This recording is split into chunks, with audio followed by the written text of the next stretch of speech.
2016, following a 911 call that abruptly cut off just as a woman was screaming for help, two deputies from Royce City, Texas head to a rural road where they find a hysterical woman desperately trying to get aid. The following report is based on official police records, and some of the footage has never been seen before until now. What's going on? My husband, he went to go help me. My Jeep is stuck around the corner, and he's been shot in the head, please. Uh-oh. He's around the corner. Come here. Come here. The guy took it. I don't have it. He's on my phone. I don't have anything. Come here. Have a seat. Have a seat. Have a Please. seat. Stay in here. Stay here. Please. No, please. That boy's going for it. Please, no. 38, start, ready? No. Please. Please. Please go. Please go. Please go. Please go. Please. She said he's down here. He got shot in the head. Please go. Please go. Please. Her security unit said The her picture's Jeep is supposed to stuck be down off. there. Please go. Please. The deputy rushes to investigate the situation, updating his partner as he makes his way down the road. Where the hell is his partner? Like, if somebody got shot in the head, shouldn't you wait for backup? The woman, on the other hand, is left secured in the vehicle. Please tell me something. Please. Come on. Come on, bring him up here. Please, please. Soon more officials begin to arrive, including an ambulance. Not that far away. Go back there, please, please, go get him, please, please. Oh, even a fire? Oh, no, it's an ambulance. I thought that was a fire truck. No, is he okay? I have blood on my hands. I have blood on my hands and I ran. That's all I did. I don't have my phone. I don't have anything. Please let him be okay. I can't do this on my own. As the woman continues to panic in the back of the police vehicle, the deputy fills the arriving officials in on the situation. All day. He's sitting in the middle of the road in a real nice Jeep, vehicle running, head down. Okay. Looks like he's got a wad shotgun up at the side of his head. Like in close contact wound, but there's no burn. There's no gun. Yes, sir. I don't know if you guys want to look at it. I don't know. Well, you've seen her yet. Well, I'm going to want to talk to her, so. The ambulance is brought back up the road, notably without the woman's husband inside. Where are they going? Where are they going? Where are they going? She's then brought to the ambulance to be checked out and is soon joined by Officer Meek, who will begin the arduous process of detangling the complicated story of what actually happened on that dark, rural road. So your lungs are clear up here. It's not asthma, okay? Hello. You're 100% over here on the monitor. You're looking at that. What a fucking dick cop. Hello! Okay.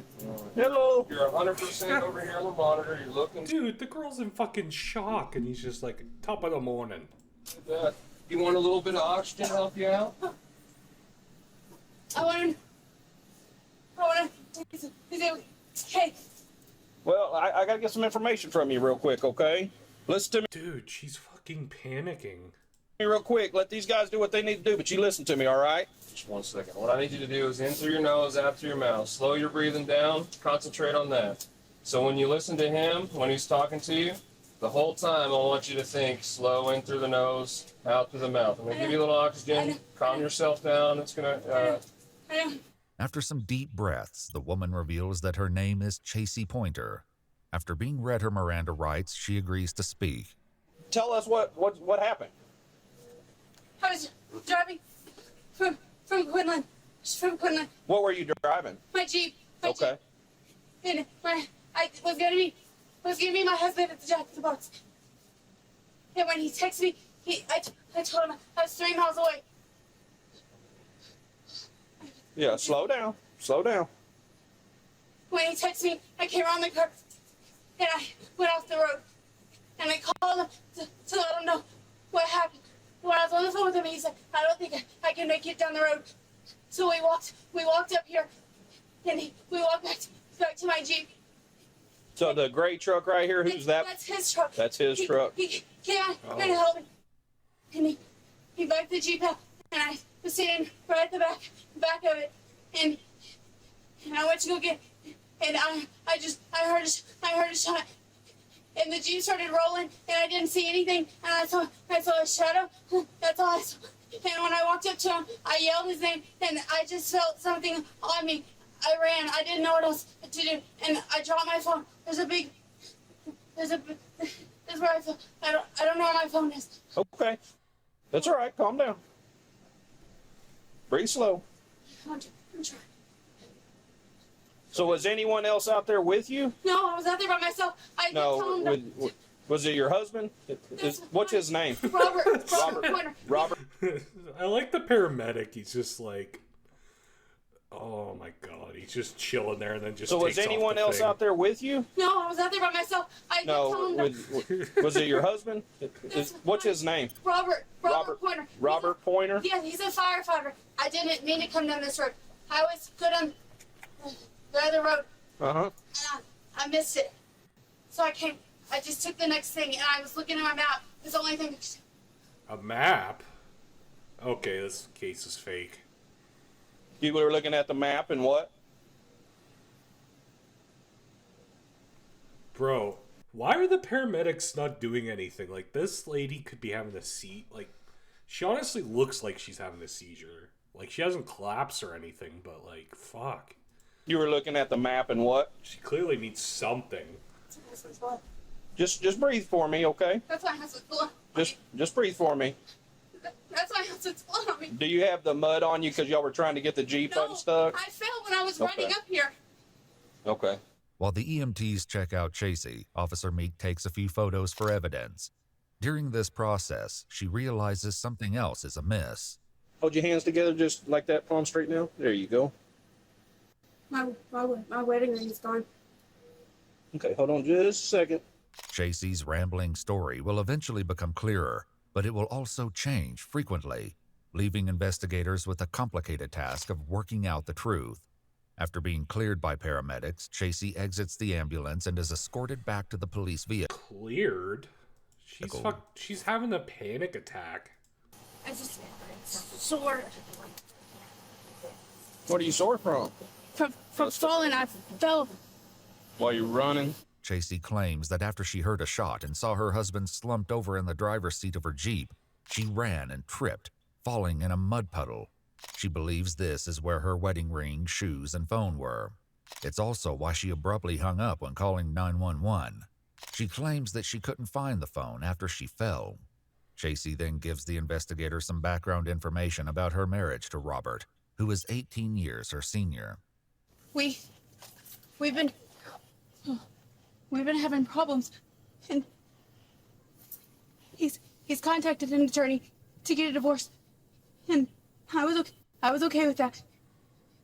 We've been married 6 years, almost 7 years, and he said that he wasn't gonna throw my stuff out anymore.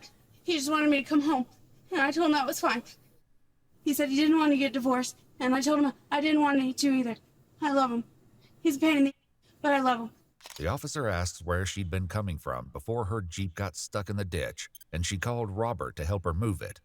Chasey says she'd been at a friend's house, but there's more to this story than she admits at first. Whose house was that?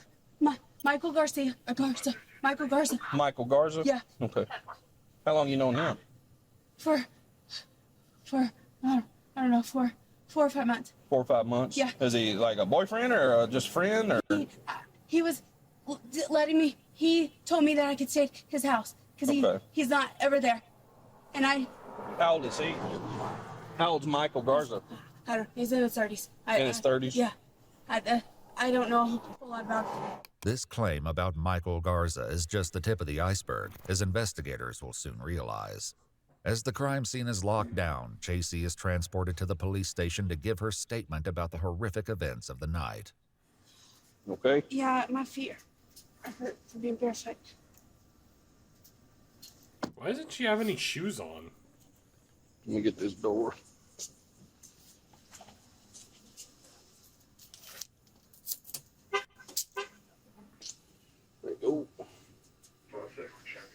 Just after 2 a.m., Chasey is brought into an interrogation room, and it's here that the real work of uncovering the twisted truth begins. Come sit right here in this great chair for me.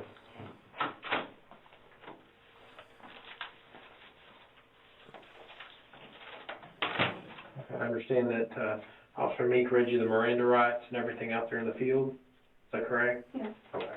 I've never been in a situation before, so I don't know if it's best if I get an attorney or not. Okay. Well, you're not under arrest. Okay. Okay. You're not free to leave because we're still trying to figure out what all happened. Right. But you're not under arrest. Okay. Chasey is left alone for a few minutes, and she seems to finally take a look at the mud and blood covering her arms. When the detective returns, Chasey begins to tell him about the problem she was having with I don't get why they don't give her a chance to, like, clean up either. Robert. She claims So it first weird. came to a head about 2.5 years ago. What did those issues kind of consist of? He became real violent towards me. Okay. There was a couple times that he broke one of my phones in half.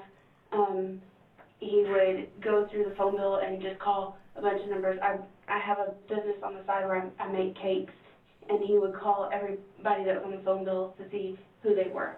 As it turns out, Robert had actually filed for divorce previously, 2.5 years ago. The couple Damn. decided to split up, and Chasey moved out of the house to live with her mom. The problem was, the divorce papers stipulated that she couldn't take her daughter with her. This was one of the reasons the couple decided to reconcile, because Chasey didn't want to leave her daughter. According to Chasey, after getting back together, their relationship had been fine until recently, when Robert filed for divorce again. The couple's 6-year-old daughter had actually come up earlier that night when Chasey was talking to Officer Meek in the back of the police vehicle. The last couple days we've been fighting. Okay. What do y'all fight over?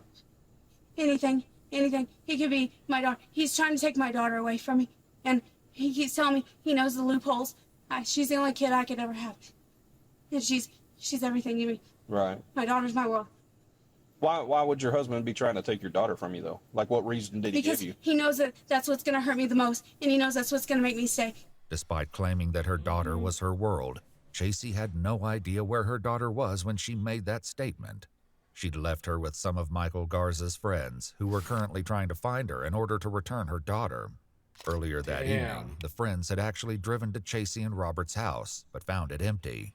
As they were returning home, they saw the commotion of emergency lights around the crime scene and decided to stop and speak to police. Chasey's daughter is in the back of their vehicle as they discuss Michael Garza and Chasey with Officer Meek. Yeah, they were supposed to be going on a date. I was watching the daughter. Is that why you kept her? Yeah, child? that's why I have her. Okay. And she was like, because she tried to get me to drop her off at somebody's house down the street, and I was like, I'm not doing that. that's good. You did good. Police soon contacted Chasey's mom and stepdad to come and pick up their granddaughter. You did good. I love the cop. You did good. Just. Because she tried to get me to drop her off at somebody's house down the street, and I was like, I'm not doing that. that's good. You did good. Police soon contacted Chasey's mom and stepdad to come and pick up their granddaughter. Hello, Jay Harper? Officer Meek. We got your granddaughter up here in the Suburban here. This was the babysitter. Hey, let's step up here out of the road. All right, here's they were babysitting your granddaughter today, okay?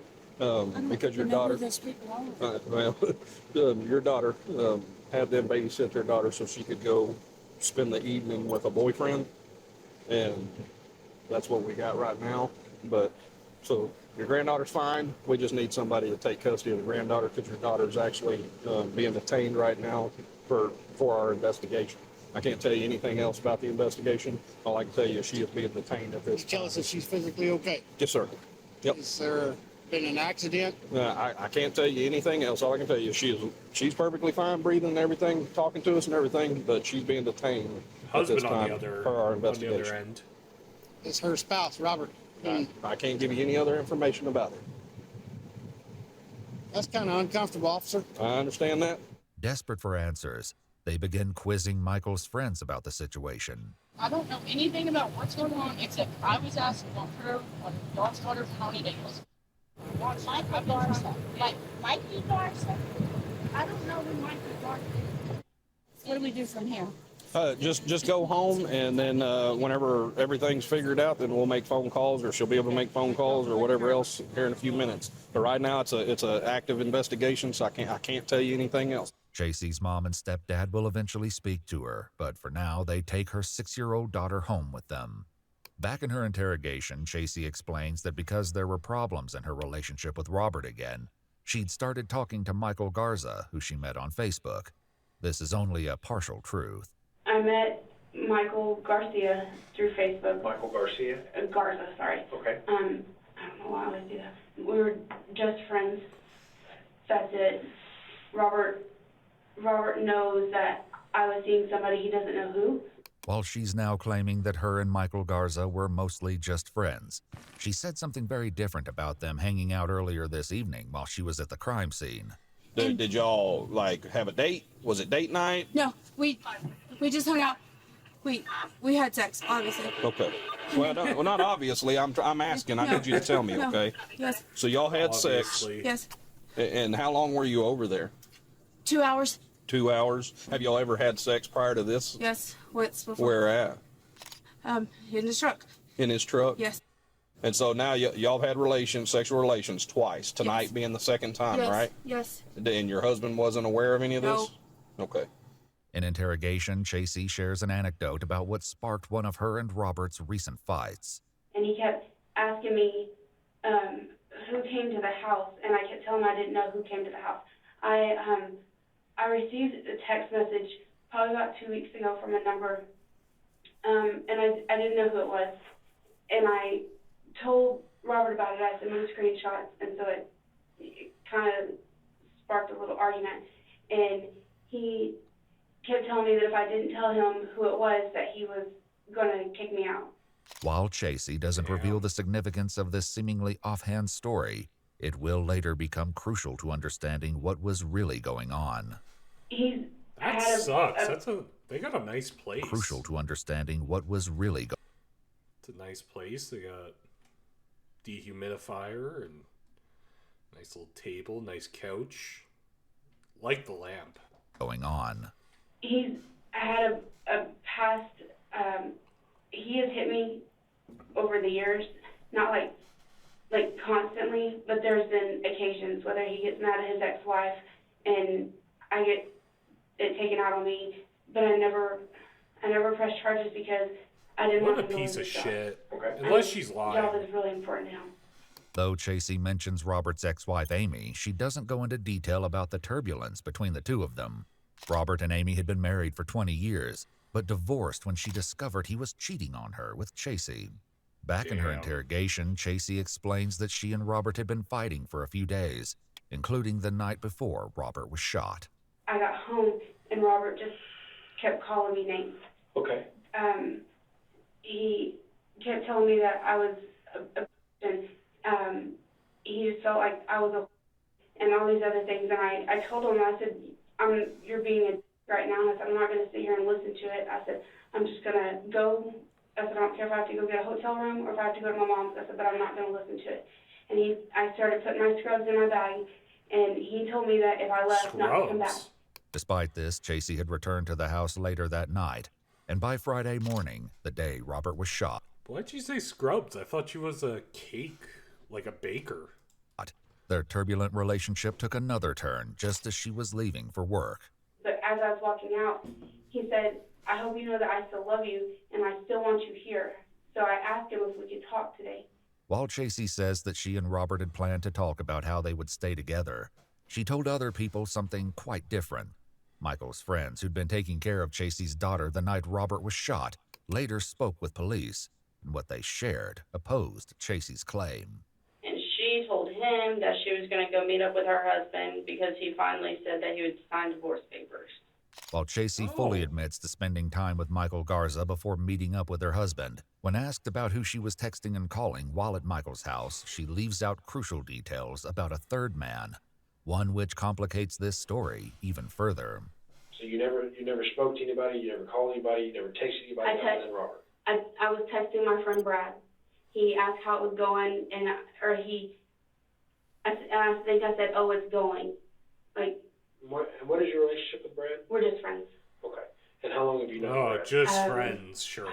Probably since I was 17. No, I was younger than that. Okay. He's a friend of my dad's. Okay. Have you ever been intimate with Brad? No. Okay, so you've never had sex with Brad in any way? Brad eventually came in to speak with police, and what he revealed flipped everything Chasey just claimed on its head. The two had started talking on Facebook around May 2016, about 5 months earlier.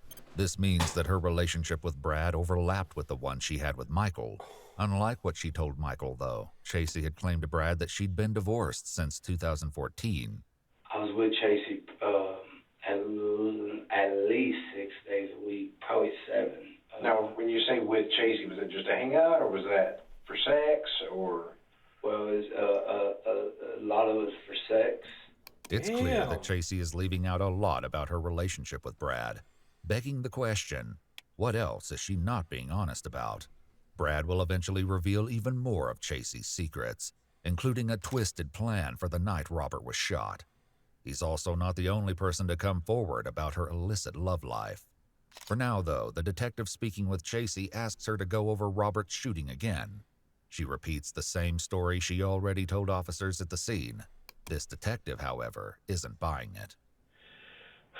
I'm having a hard time with the fact that somebody, with you being 5 feet away, would shoot your husband and then just not even would let you into the vehicle, not mess with you at all. No, look, that's what I'm telling you. When I was trying to get away, there was someone standing right there, and they were coming up to me. But I just kept on running. Okay, how close were they standing to the vehicle? I don't know. Okay, you're saying that there's somebody there, and obviously they're close enough to shoot your husband. I didn't see anybody standing there. Earlier, though, when talking to Officer Meek, Chasey had claimed that she actually did see someone. There was a man. There was a man. There was a man? Yes, yes. Did you see what the man was wearing? No, his dark. No, my headlights were shining. He was wearing dark clothes. He wasn't as tall as you. I know. Just here's the problem with this. Okay, from what you're saying, the blood splatter on your arm, the description that you're giving, it doesn't add up. I didn't shoot my husband. I'm not saying you did. I'm just saying that you might be more involved in what you're letting off.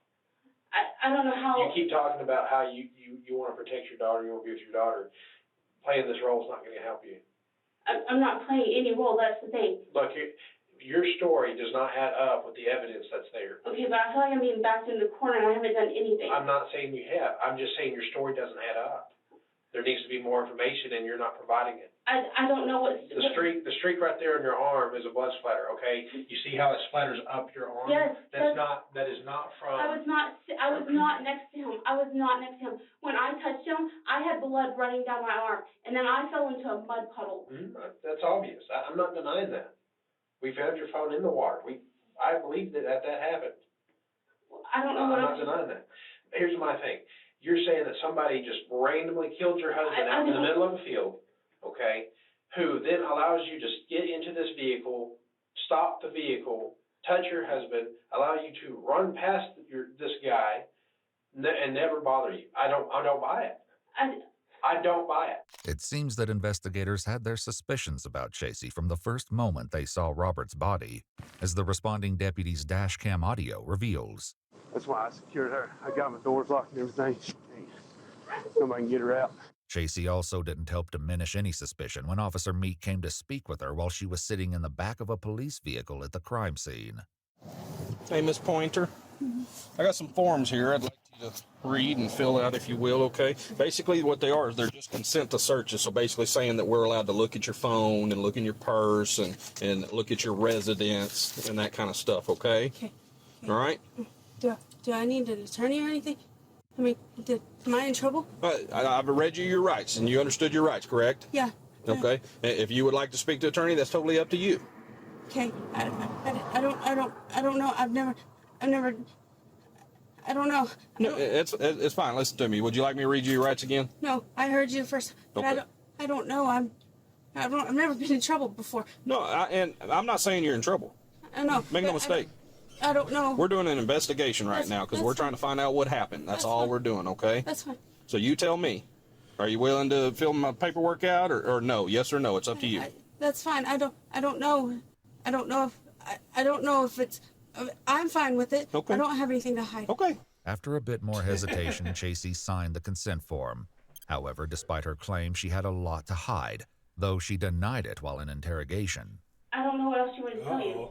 I'm telling I you want the the truth. truth. I want to know I'm who pulled telling the you the trigger. truth. I don't know who pulled the trigger. See, I think you do, and that's the problem. No, I don't. I don't know what else you want me to tell you. I want you to tell me the truth. I am telling you the truth. I don't know who pulled the trigger. I don't know anything. Look, the way your husband was killed, somebody was right next to him. I wasn't right next to him. You were within 5 feet of where he died. I wasn't right next to him. Your own admission of where you were standing, you were within 5 feet of this man being murdered, and you're saying you didn't see anything, you didn't see anybody standing there. No. I don't buy it. I think you're full of crap. I want you to tell me the truth. I want you to tell me who pulled the trigger. I don't I would know. believe you if you said you didn't pull the trigger. I didn't. I would. But I want to know who did. But- And I do not believe you that you do not know. I don't know. I I don't think you're know. full of crap. I don't know who pulled the trigger. I really don't know. I don't know. I don't. I did not kill my husband.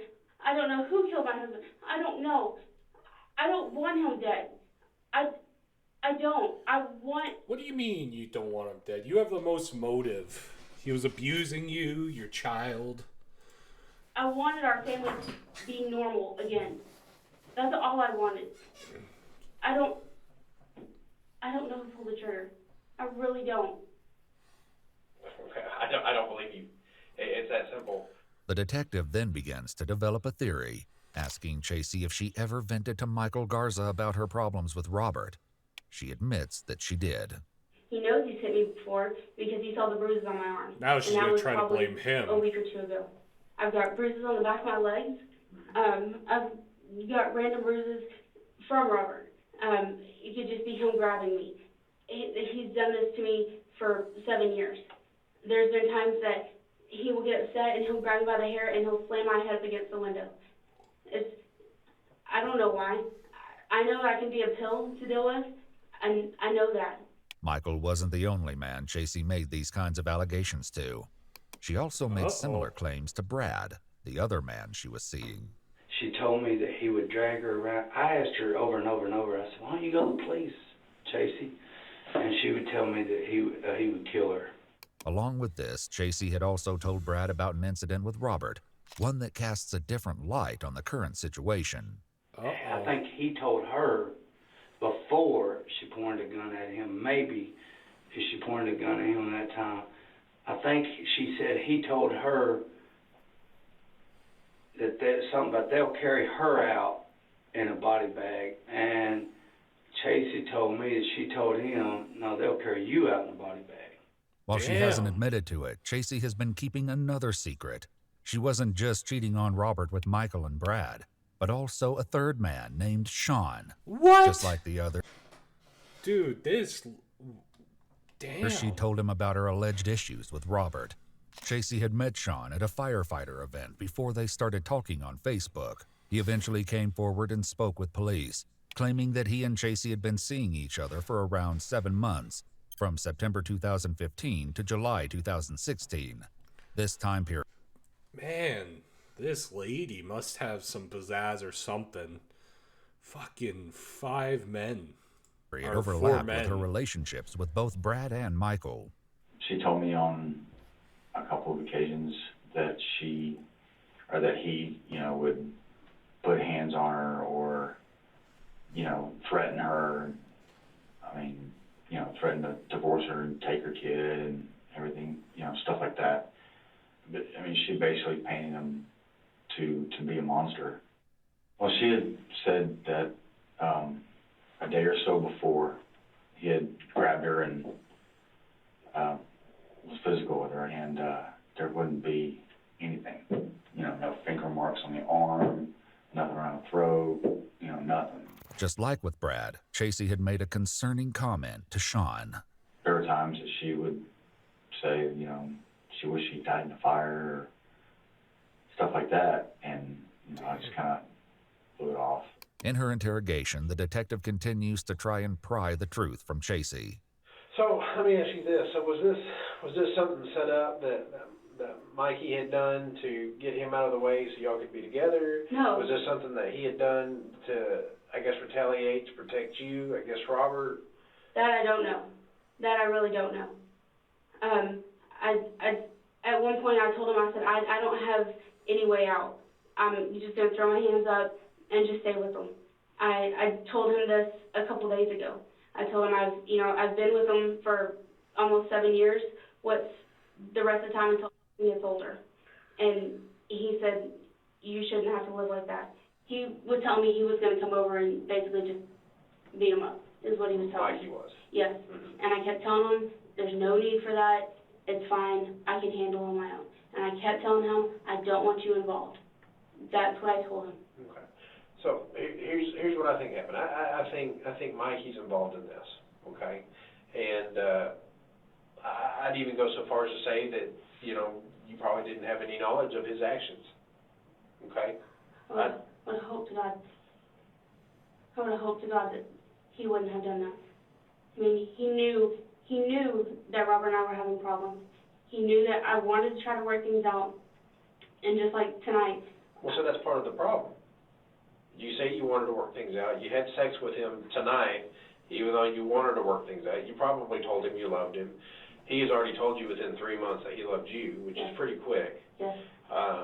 I'd say that, he told me tonight. Obsession. He's already said that he would do violent things for you. I believe that you saw Mikey do this, you panicked, and that's the way you went, which is why you are unscathed in this. Somebody that just cold-blooded murders somebody, okay, does not let another witness just leave.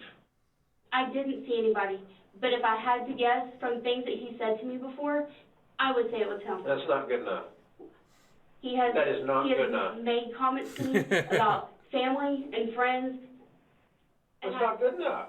You're 5 feet away. 5 feet. You're this table length distance away. Somebody taking a shotgun, pushing it right up against your husband's head. Boom! No. Boom! And you're telling me you see nothing? You see nothing. There was nobody standing next to him. Nobody standing next to him. There was nobody standing next to him. Following this confrontation, Chasey's story changes dramatically. Don't lie to me.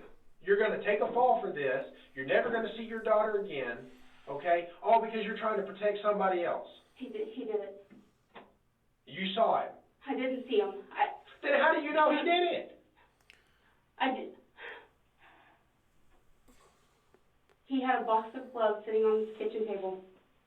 A box of rubber gloves. He had a camo shirt sitting there next to it. He had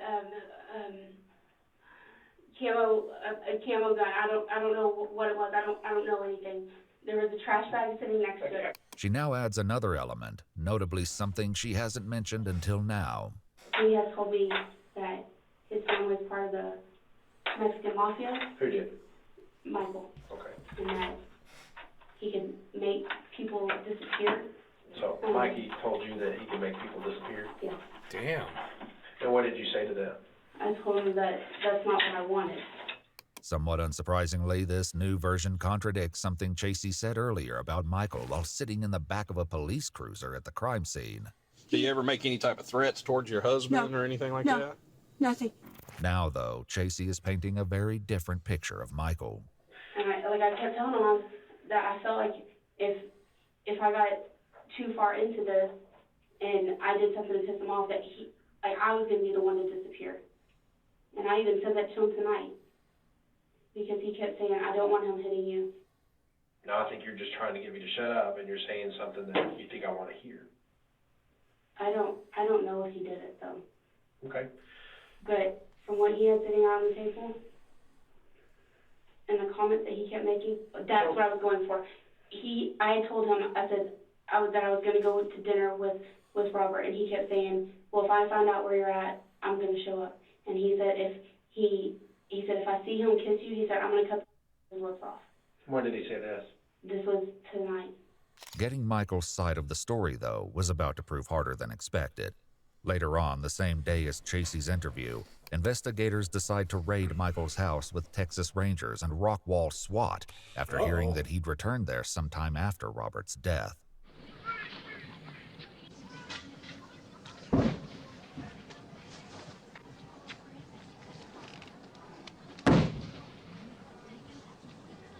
Is that open fire? Or is Despite they just... the effort, there's no sign of Michael inside the residence Oh, or that in must his have been a truck. battering ram. Here's some more camo. There's no... Is that them? Despite the effort... Oh yeah, that was them kicking in the door. Fucking... Despite the effort, there's no sign of Michael inside the residence or in his truck. Here's some more camo and black clothing. Why would you have a camera system and it facing the wall? Unless you have someone here you didn't want people to see. Yeah. The hunt for Michael will continue, so for now, investigators make do with Chasey's version of events. After a quick trip to the bathroom, the detective continues questioning Chasey, and it seems like the break gave her time to think, because when they start up again, she has an entirely new series of events to share, now claiming that she actually did see Michael standing at the side of the Jeep. When I took off running,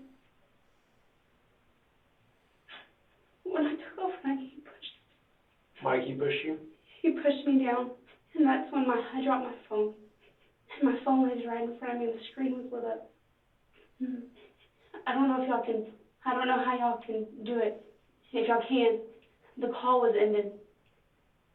He picked up my phone, he ended the call, and he threw it down in front of me, and I was on my hands and knees in the mud, and I couldn't find it. Though she'd been claiming up until now that she dropped her phone in the mud puddle, causing the 911 call to end, when authorities first arrived, Chasey slipped up. The guy took I don't have it. He's on my phone. Does this slip-up indicate that she's now finally telling the truth about what happened to her phone, and Michael took it from her?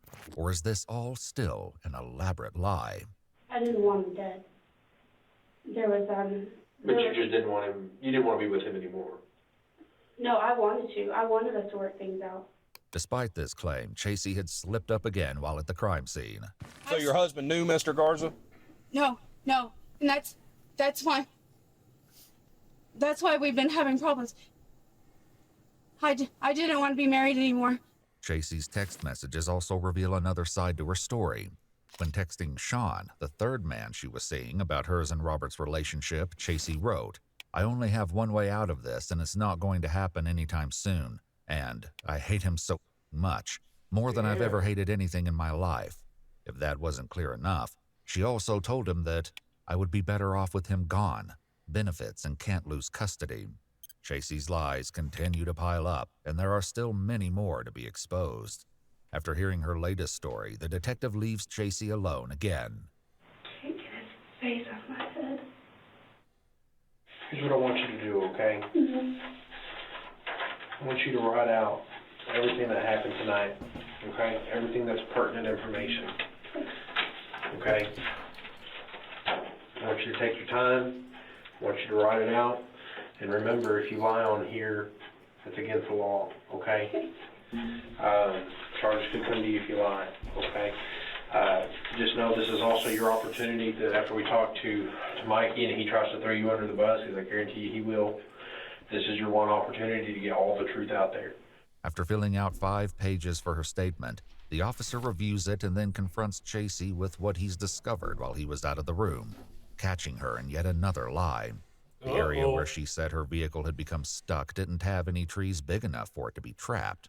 A four-wheel drive Jeep like that would not get stuck where you're saying it got stuck. No, I wasn't telling him I was stuck. I told him that I went off the road. And that's what I called to tell him. This is another direct contradiction to what Chasey said at the scene.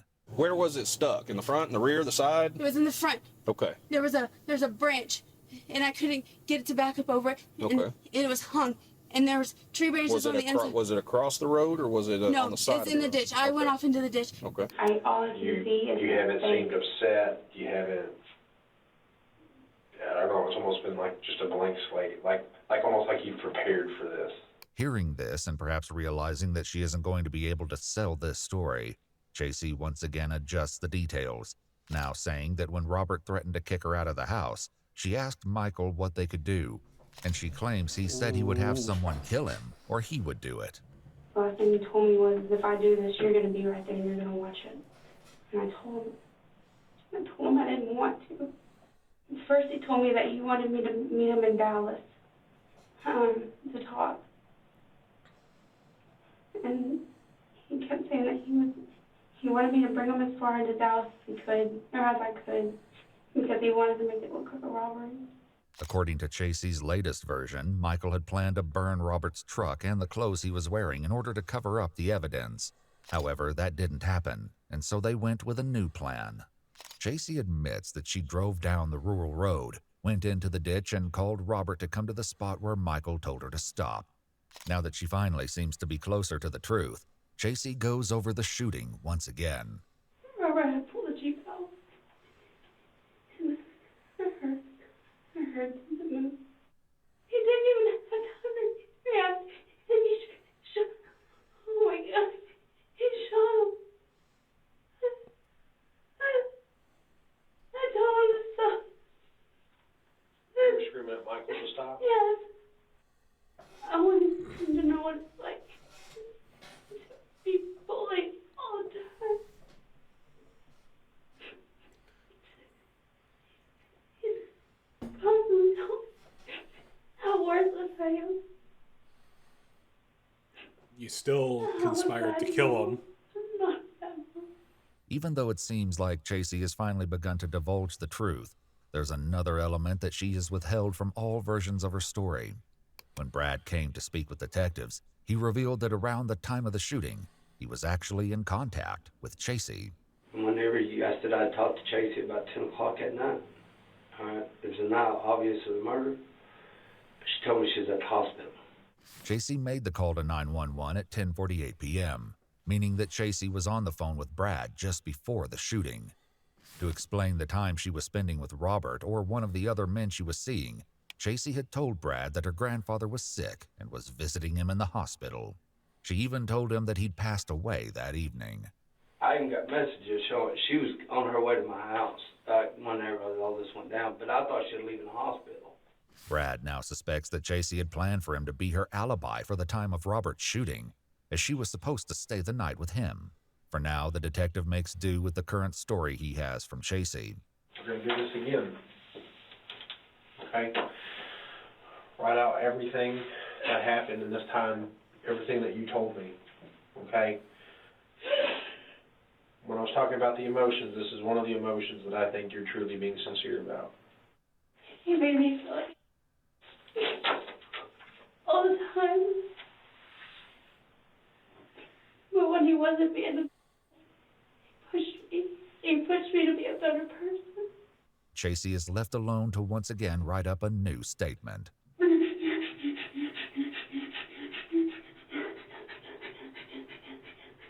During his interview, Brad posited a theory that Chasey may have had ulterior motives when telling him about Robert allegedly hurting her.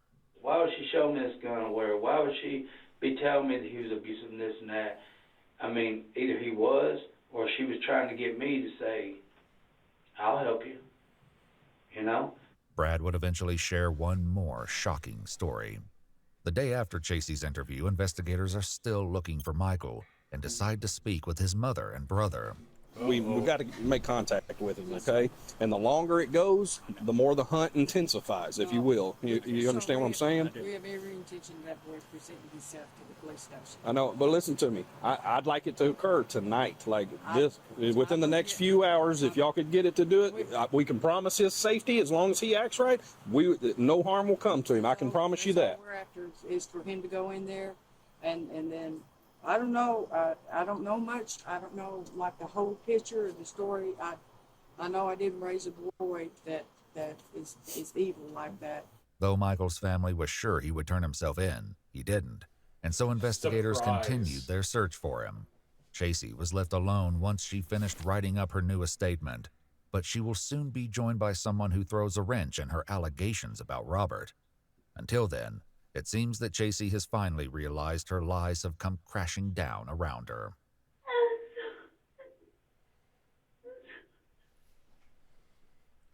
Damn. I'm so sorry. I just want to stop beating up on me. Chasey is eventually joined by her mother and her stepdad. You're not hurt physically? Can you tell us? truth. And it's being recorded. Robert and I have been having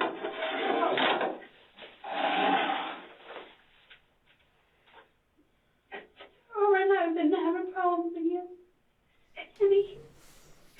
And then he's gonna kick me out. And then he's gonna take from me again. I talked to Robert yesterday. I know. No. But he's still pushing me around. He's not pushing you around, Jason. Mama, you don't live there. You're not gonna yell at me, Jason. I'm not. Chasey's own mother isn't the only one who has reservations about her claim that Robert hurt her. Chasey Damn. and Robert's neighbor later spoke with police, and she claimed to have spent a lot of time with the couple. Well, I look at this and I look at, how she says that he was beating her and she just wanted him to be hurt. And I'm like, no, there's no way. There's no way. And all the times that we sat there, never once did she ever say anything to me about, he's abusive or he did this, never saw any bruises, never, they seem to be this happy She couple. never shied away if he lifted his arm or anything like never. that. Robert's ex-wife, Amy, also has her doubts about Chasey's allegations. Did you ever see him get physically abusive with her? No. He stood there. Anytime we saw that she would lose it, he just stood there and took it, because he was a big man. So, it didn't really faze him, Okay. Was he ever physically abusive to you? No. Okay. Never. If he got upset about something, he was more inclined to be quiet about, and then bring it up later, at a later time. But no, he never was abusive, never, I don't even remember him ever yelling or anything like that. Robert's daughter, Nicole, also shared a story about a fight she witnessed between Chasey and Robert, casting further uncertainty on Chasey's claims. They got into an argument, Dad and Chasey did. Okay. And she threw herself into a wall and said, was trying to act like he was the one hurting her. But I visually watched her throw herself into the wall and then start yelling about Robert, stop it. And he was like, what are you talking about? And it was very confusing. Back in the interrogation room, Damn. Chasey attempts to plead with her mother and stepdad.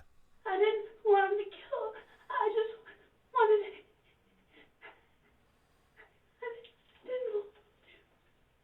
I just wanted him to scare him.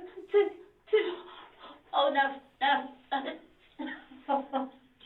You just wanted Michael Garza to scare Robert. Stop it. You're hurting me.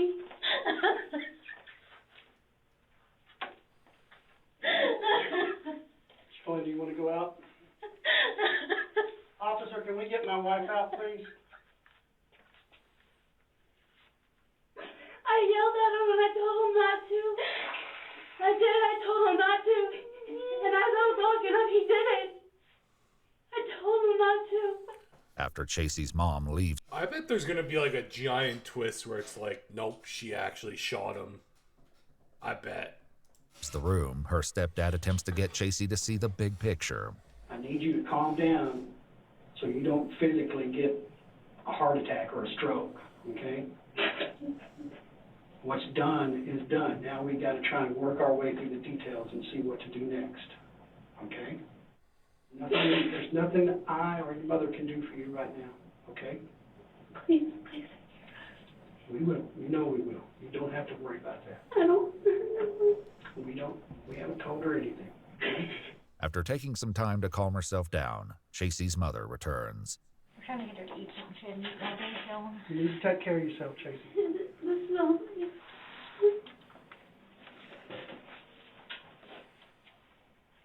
Boy, y'all need to do that for a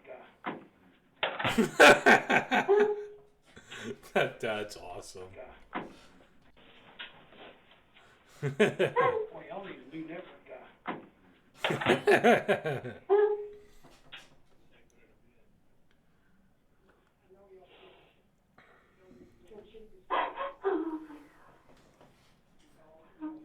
Listen to me.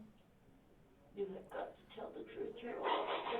I did. Okay. I did. I was so scared, but I told him I did. The only thing that's going to save you.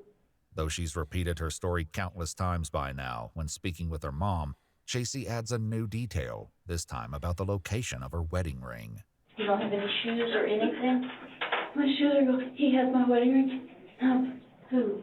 my cousin was why? He took my earrings and my wedding ring. There seems to be a pattern for her. This is another departure from what Chasey claimed earlier. My wedding ring is in that puddle. Okay. My wedding ring is in that puddle. There's still one more element Yeah, but she was lying back then. She clearly said she was lying now. of this twisted story. Though Chasey had concocted an intricate web of lies, everything had started to fall apart in recent weeks. Just under 2 weeks before Robert's death, Brad decided to go to Chasey's house when she wasn't answering her phone. He'd been to the house many times before, and Chasey told him that she lived there alone with her daughter. He claimed to have never seen any sign of Robert until that night. She answers the door in kind of a frantic way and is pushing me down the sidewalk. Like, answers the door and just kind of like shoving the back one. She said, Brad, he's here. Just get on going. I said, Chase, easy. I said, don't worry about whatever. She said, no, get going, Brad. He'll kill you or whatever. That's what she told me. Earlier in her interrogation, Chasey made an offhand comment about Robert wondering who had come to the house. It seems that the person he was inquiring about had been Brad. And he kept asking me who came to the house, and I kept telling him I didn't know who came to the house. Despite Chasey's denials, it seems that Robert suspected Chasey was seeing other men. He'd even installed a security system inside the home to try and catch her. Robert's daughter actually spoke to him a few hours before his death, confirming that he'd planned to leave and take his and Chasey's daughter with him. He was complaining, kind of, about her and how I guess the marriage was not really a marriage anymore. Like, she didn't sleep in the same bedroom, and it wasn't sunshine and rainbows. Sure. And he said she was kind of nuts. And then he also told me that he was supposed to meet her that night so they could try to work things out, like, because he wanted a divorce, and he was going to try and take. In the interrogation room, Chasey's mother struggles to come to terms with what her daughter has done. I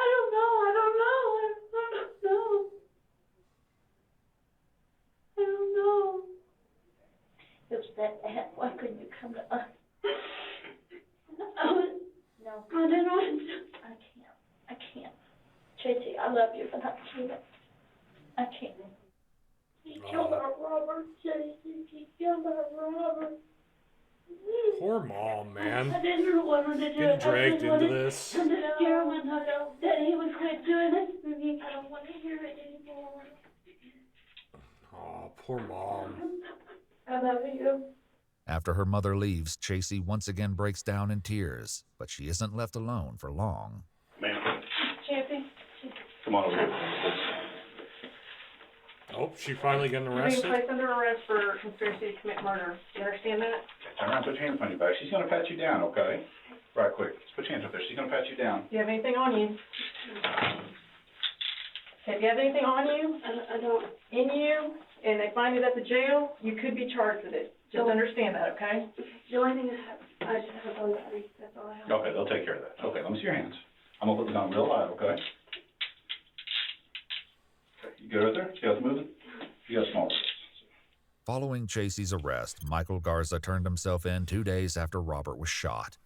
If investigators hoped to hear his version of events, they would be sorely disappointed. How are you? Man, but so. Doing all right. My name's Michael Burke. I'm the detective from Roy City, okay? What's stand up for me? Take your handcuffs off of me. As soon as the detective gets Michael's handcuffs off, he reads him his Miranda rights. I'll tell you what.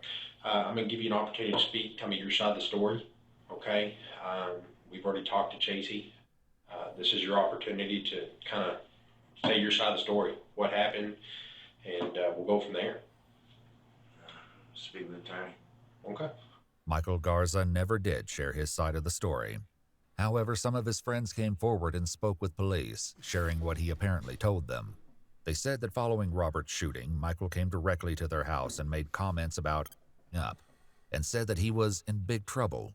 He also claimed that, quote, the set me up. In his version of events, Michael told his friends that Chasey asked him to go with her to meet her husband that night. He says he brought his shotgun and drove in Chasey's Jeep together. He claimed that as they drove, Chasey said they were just going to kill them.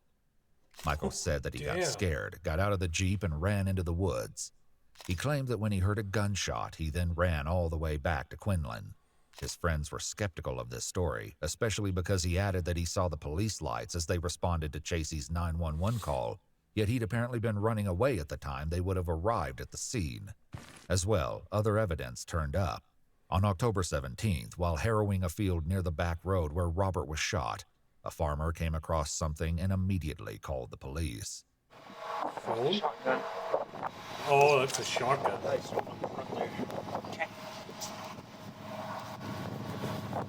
The firearm wasn't the only discovery made in that field. It's gonna hurt us because it's inside out.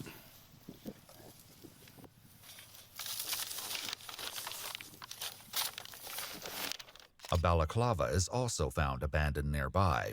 With Chasey's confession and this evidence, Michael Garza was convicted of first-degree murder for the intentional use of a deadly weapon and sentenced to 99 years in prison. Chasey Pointer, on the other hand, was convicted of first-degree murder for intentionally causing Robert's death and sentenced to life in prison.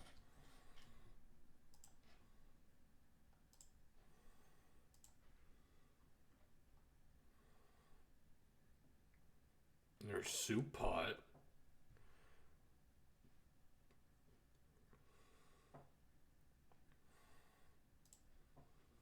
I may be just totally off my rocker, but I was just out walking my dog, and I came across some bones that looked to me to be human. He had been dismembered. Oh my God. Okay, and I like I said, there was apparent saw marks. Okay. What marks? Saw. Oh, saw. When a human spine is discovered by a woman walking her dog in Mercer County in January 2016. I think I've already watched this one.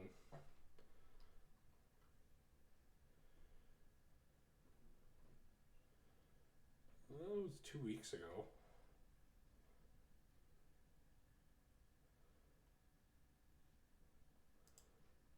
Make pedophiles afraid again. I love it. This 11-year-old girl talking about things that were done to her that shouldn't have been done. Developing, in certain areas. And So one thing I want to note on is how close sex offenders live to schools around here. oh God, I'm just a rotten sack of shit. I'm so sorry. In Aberdeen, Washington, a city councilman known for his tough-on-crime stance and commitment to ridding the streets of dangerous criminals shocks the public when he's accused of committing an unthinkable and heinous crime. So Riley, is there truth to what thing? The following footage has never been seen before. Please note that this report is based on police records, and all persons charged with a crime are presumed innocent unless and until proven guilty in a court of law. 39-year-old Riley Carter began his campaign for city council in early 2023, promising an aggressive approach to cleaning up the city of Aberdeen. In January of 2024, he began serving as an elected official. However, on July 30th, 2024, a jaw-dropping accusation by his stepdaughter sends police on a search to arrest him, sending shockwaves through the community. Walk in, just so you're aware of everything we have is audio video recorded. We got these fancy body cameras now.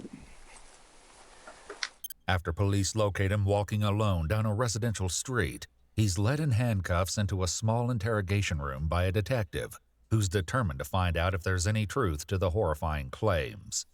Shockingly, it was his own wife, Maya, who initially confronted him about the disturbing truth his stepdaughter revealed. I started freaking out on him, like, how could you? What the fuck is wrong with you? Kind of a thing. And he was just really calm and said, no, I didn't do this. And I hung up, and then he just took off. I guess he just left. Did he say anything to you about it? He just said that he didn't do it. He swears up and down he didn't do it. Due to his status as a city councilman, the Aberdeen Police Department requested the investigation to be handled by the Grays Harbor Sheriff's Office in an effort to avoid a conflict of interest.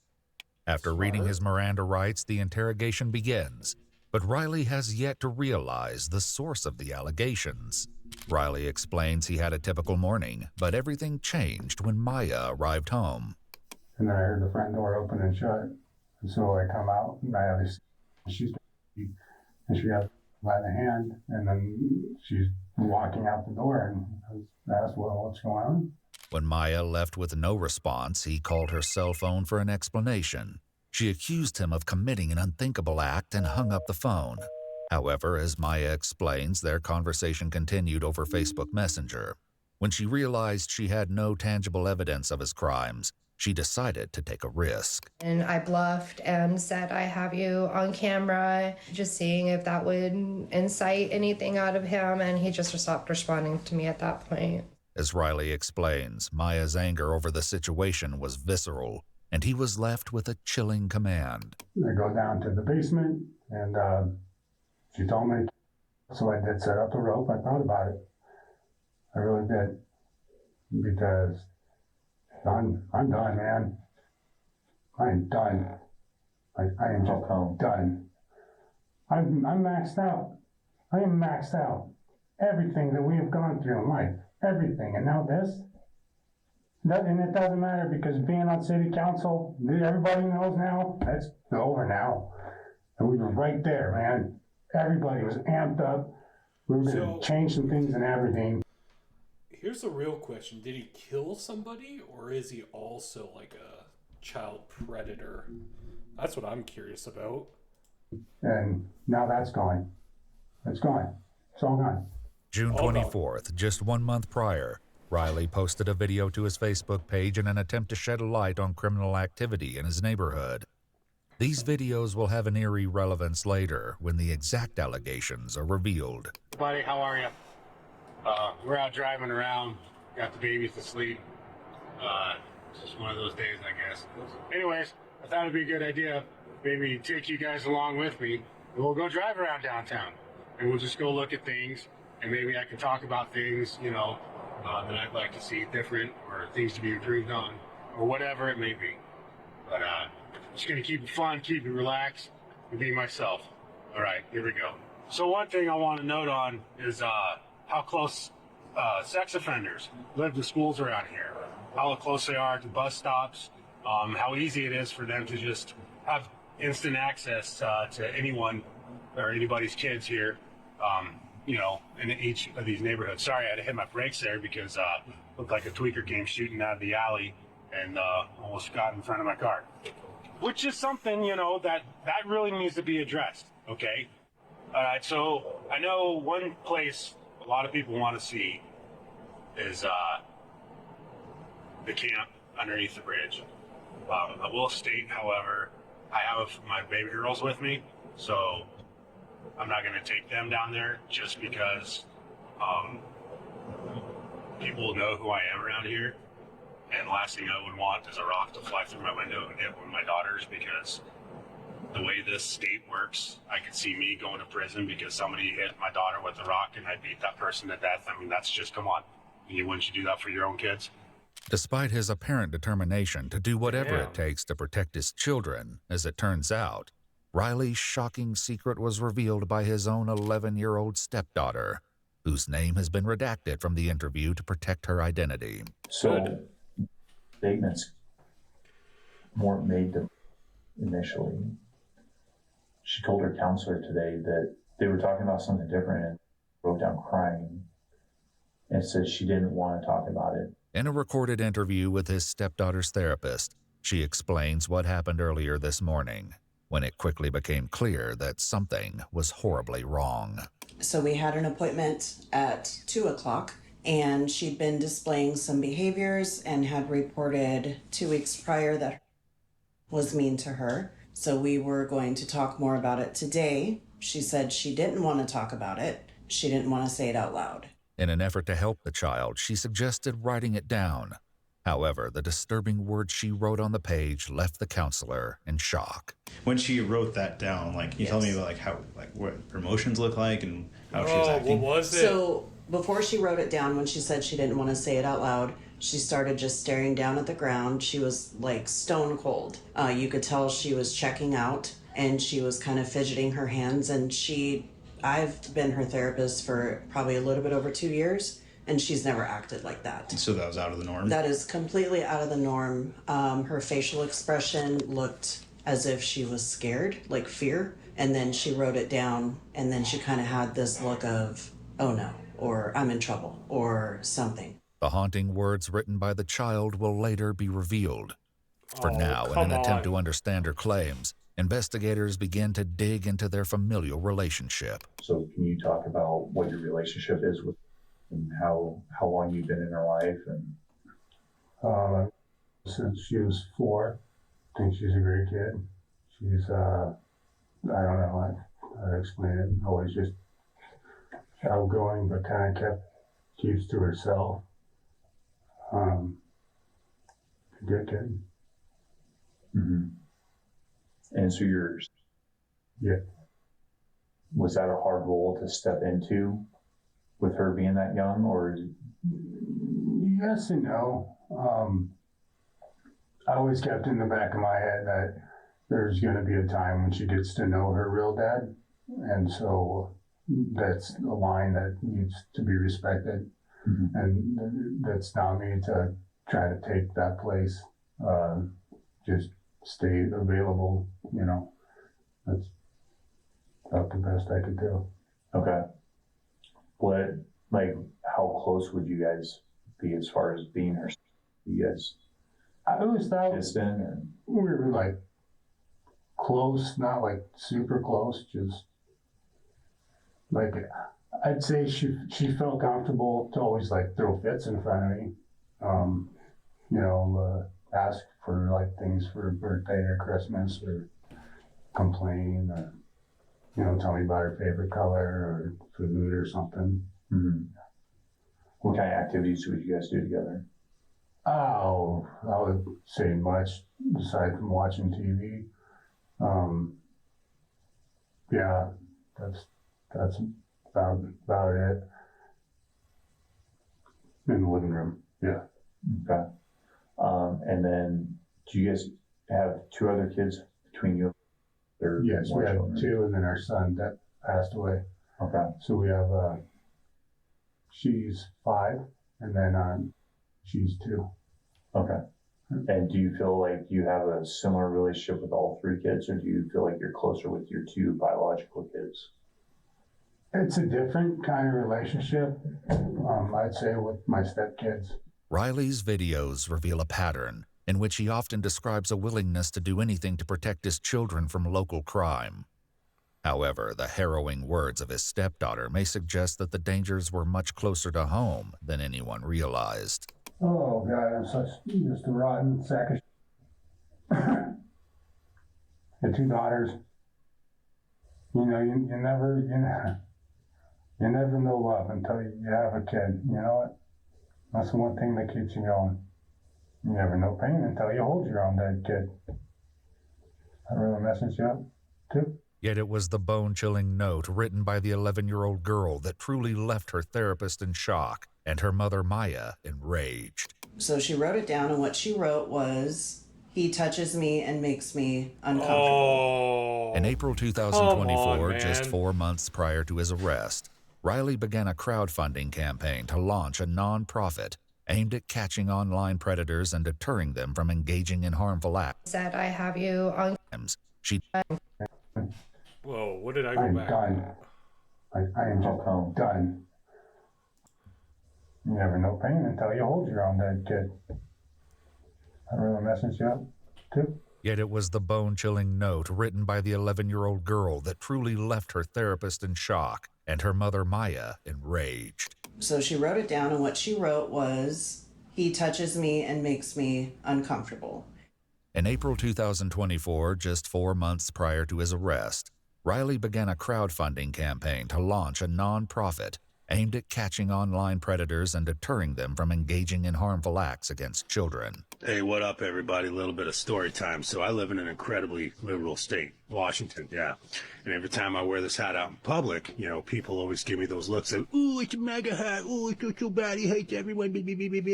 But then they read it, and usually they have a pretty good laugh, in support of it. Then again, you still do get those people that are offended by it, but, imagine that in a blue state. Ooh, they have rights too. No, they don't. The victim does, but they shouldn't have any. So, pretty cool hat, make pedophiles afraid again. I love it. So, yeah, people always mistake it for a MAGA hat, and it's just great. His videos seem to express that he would go to any lengths to ensure their safety. becoming a vocal advocate for devoted fathers. Hey, what's up, everybody? Want to make a quick message for you on this Father's Day, right? So here's the deal. A lot of women out there are doing the whole, I'm more of a man than my man, so them dudes, they don't need no appreciation with this us, Stop it. Just stop it. Here's why, okay? You think that it's an empowering moment, but the problem is you're trying to take something away from a lot of really, really good dudes out there that are actually really good to their kids, right? And there are actually a lot of really hardworking, awesome single moms out there, right? That they pull both roles, and they do deserve that recognition. So if you're not feeling validated, don't take it out on everyone else. Thank you. This message was brought to you by an American that gives. Have a wonderful day. Given Riley's outspoken stance against preying on children, the question remains, do these horrifying allegations hold any truth? Fully aware of the chilling details, having spoken to the girl himself, the detective continues his efforts to extract answers from Riley. I sat in an interview with just a little while ago and watched her basically relive it again when she was having to describe what was happening. I don't know how 11-year-old girl was strong as she is. But she was very descriptive of what was happening. And like I said, like, we're not here to cast judgment. We're not here to label people. And I understand, like, there's things that happen in our lives that cause us to make mistakes.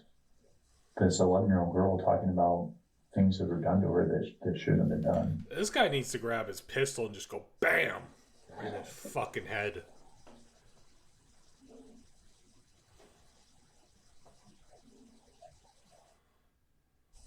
She was talking about being told to keep it a secret and not tell anybody. And she was talking today about how she couldn't keep it inside no more and she had to tell somebody. So Riley, is there truth to what you're saying? Many of Riley's videos even expose the potential dangers lurking on their residential street, captured on their home surveillance system. However, it's a different set of security cameras that may hold the key to unearthing the truth of the unsettling allegations against Riley. Riley, can you tell me more about the cameras? I was trying to understand what the camera situation was. I kept hearing about cameras. So what are they for? Some in every room, like the kids' rooms. And then she's got them throughout the house, and we put them on the outside of the house for security reasons. And the main reason for it is just one of the step kids is autistic, and he'll have like meltdowns or whatever maybe, and then that way she can keep an eye on him. Mm-hmm. So. And when they're in the house, like, are they inside the bedrooms or like in the hallways, or how are they set up in there? So in each kid's room, they have a camera like inside the room, and then in the hallway or like the big entryway, there's one on this wall here. Okay.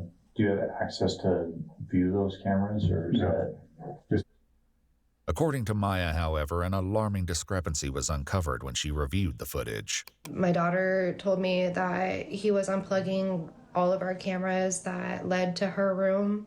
I went and I checked the cameras on my phone. In the time frames that she told me he's been unplugging the cameras, there are no footage. And I've noticed that they've been unplugged or whatever. I thought it was her. The plug to that camera is at the very top, like almost touching the ceiling. So it's not something that she can reach unless she pushes her chair up there, which would be caught on camera if she did that. It looked like 7:30 is when the earliest recording is this morning. That's unusual. Mm-hmm. And then I went back and checked all the cameras that are upstairs that face her door, and every single one of them most days is after 7:30 a.m.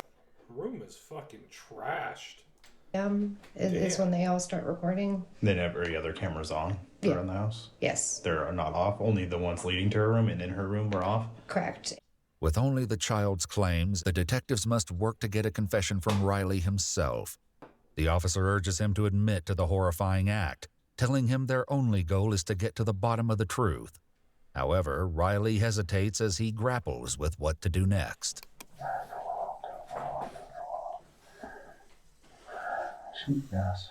Yes, be a goddamn man, Riley. Be a man. For once in your miserable existence. No turning back. We're already at this point.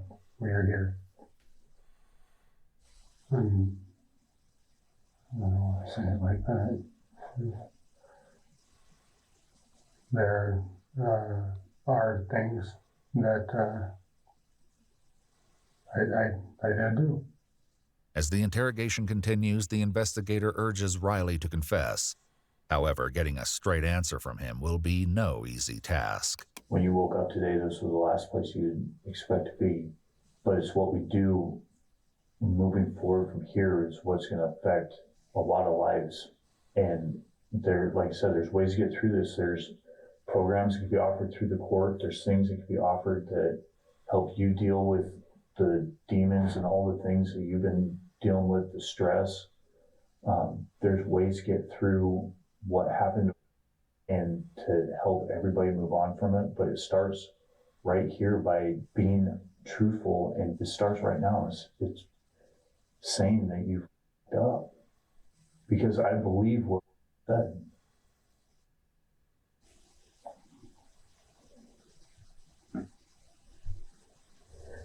It's really hard to, accept things for what they are. There's certain things in life you don't recover from. I want to tell you guys. I hate how this guy's acted so sad, feeling so bad for himself. Like, what about his stepdaughter? You know what I mean? What about the shit she's going through? Oh, feel bad for me. I got caught. What about the trauma his stepsister has to go through? Like, this guy pisses me off. I'm trying. I got all night, Riley. Yeah. You guys got families. That's important.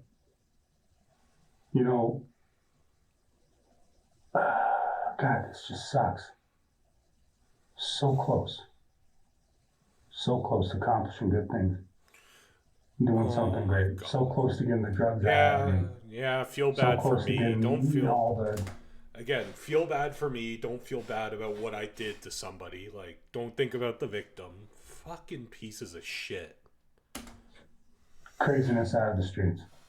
So many people believe in me. And now it's over. It's gone.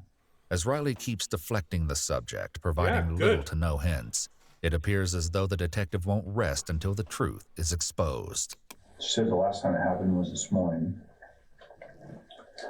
And she talked about how her camera gets unplugged before you come in the room, and she just pretends to sleep. But she said that it wouldn't matter if she was sleeping or awake.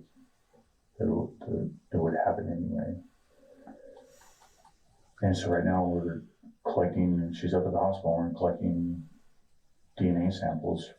And this is an opportunity where I'm offering you a chance to explain what happened, and if a mistake was made, and it's time to be truthful and take ownership of the mistake. This is why I couldn't be a police officer. I couldn't sit there and fucking stare at this guy in the eyes and be like, it was a mistake, man up, everything's gonna be okay. Like, I would just fucking lose it.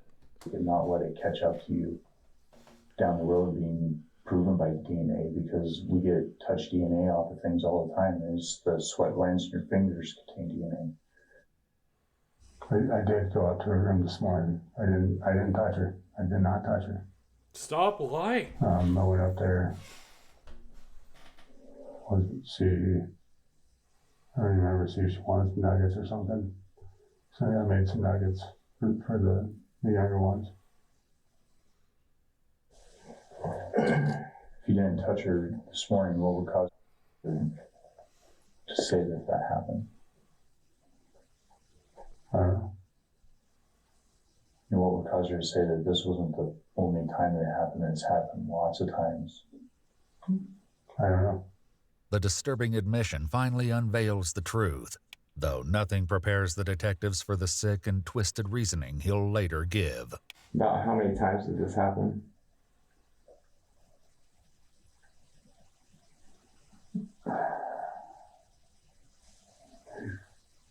Five times maybe. Just real fast. I don't know. Just a weird impulse tick. Over how long of a period of time? I'd say a year. During those 5 times, would you unplug the camera when you went into her bedroom? No. No. It would, she would already have it unplugged. What? She would do it. She would unplug it. I don't know why. According to the child, however, the cameras were mostly unplugged by Riley himself. How did it start? Sorry, I'm just that I have ADHD. Oh, basically. yeah, blame it on the ADHD. Blame it on them. It's not my fault. So I get that in my mind, thinking of the house, bills, and just now me. Now I'm here. Oh, I was so successful. I'm gonna become governor, but can't afford a few dollars for fucking cameras. Gotta unplug them. Now that's all separated, and I have to accept that. I was going to start my new job tomorrow. And I left with a piece of car. Never get the SUV fixed. Needs a new engine. Now I got to worry about her. How's she going to make it? How's she going to do things? And we'll also be concerned about sleeping at night and wake up in the morning to Riley coming in her bedroom. Doesn't have to worry about that. Before confronting Riley with the crucial question of why he would harm his own stepdaughter, he poses a different question. His answer, however, further exposes how little Riley appears to understand the gravity of the situation. You ever talk to her about it? No. Yeah. Actually, I apologized to her once, twice. When it happened, or just randomly? When it happened. Tell me about one of the times that you apologized. What happened? I don't know how to explain it. I told her. What was my exact words to her? That said something along the lines of, "Kid, I'm so sorry. You know, I don't." You're so sorry, but you did it 5 times? My God. I don't even know what the hell that was about. And I apologized. And that was about it. She didn't really, think anything of it. But God, what the? Was she awake that time when you apologized? Because obviously, yeah. That how the conversation come up. It was silent and, good vibe in the air. Wasn't nothing weird or anything. And then they just said, "Hey, I did that. I'm really sorry." So I don't know. I don't understand what was that about. And then I asked her, "Are you okay?" And she said, "Yeah, I'm fine." In an exclusive interview obtained only by Iwu, Maya will soon speak out, offering her advice for parents of young children. In the meantime, before facing the inevitable consequences, investigators appear determined to find an answer to a crucial question. The why is the number one question like everybody wants to know. Everybody wants to know why. We can't prove why by cell phone records or DNA evidence or video footage. That just proves the who and the what and the how. The why comes from these conversations. And obviously it's huge mistake, huge. The stress in our home has been unreal. I don't want to just give you a bunch of excuses. I should be my own person. I don't want to use always get so mad at me and you scream at me to not use certain things as excuses, but you know, that's what's going on. There's so much just on my shoulders at all times, just chewing in my ear. But if you're so stressed out, why is that your outlet? Like, go to the bar, have a drink, go have fun with your own fucking life. Like, why do you take it out on the child? Constantly.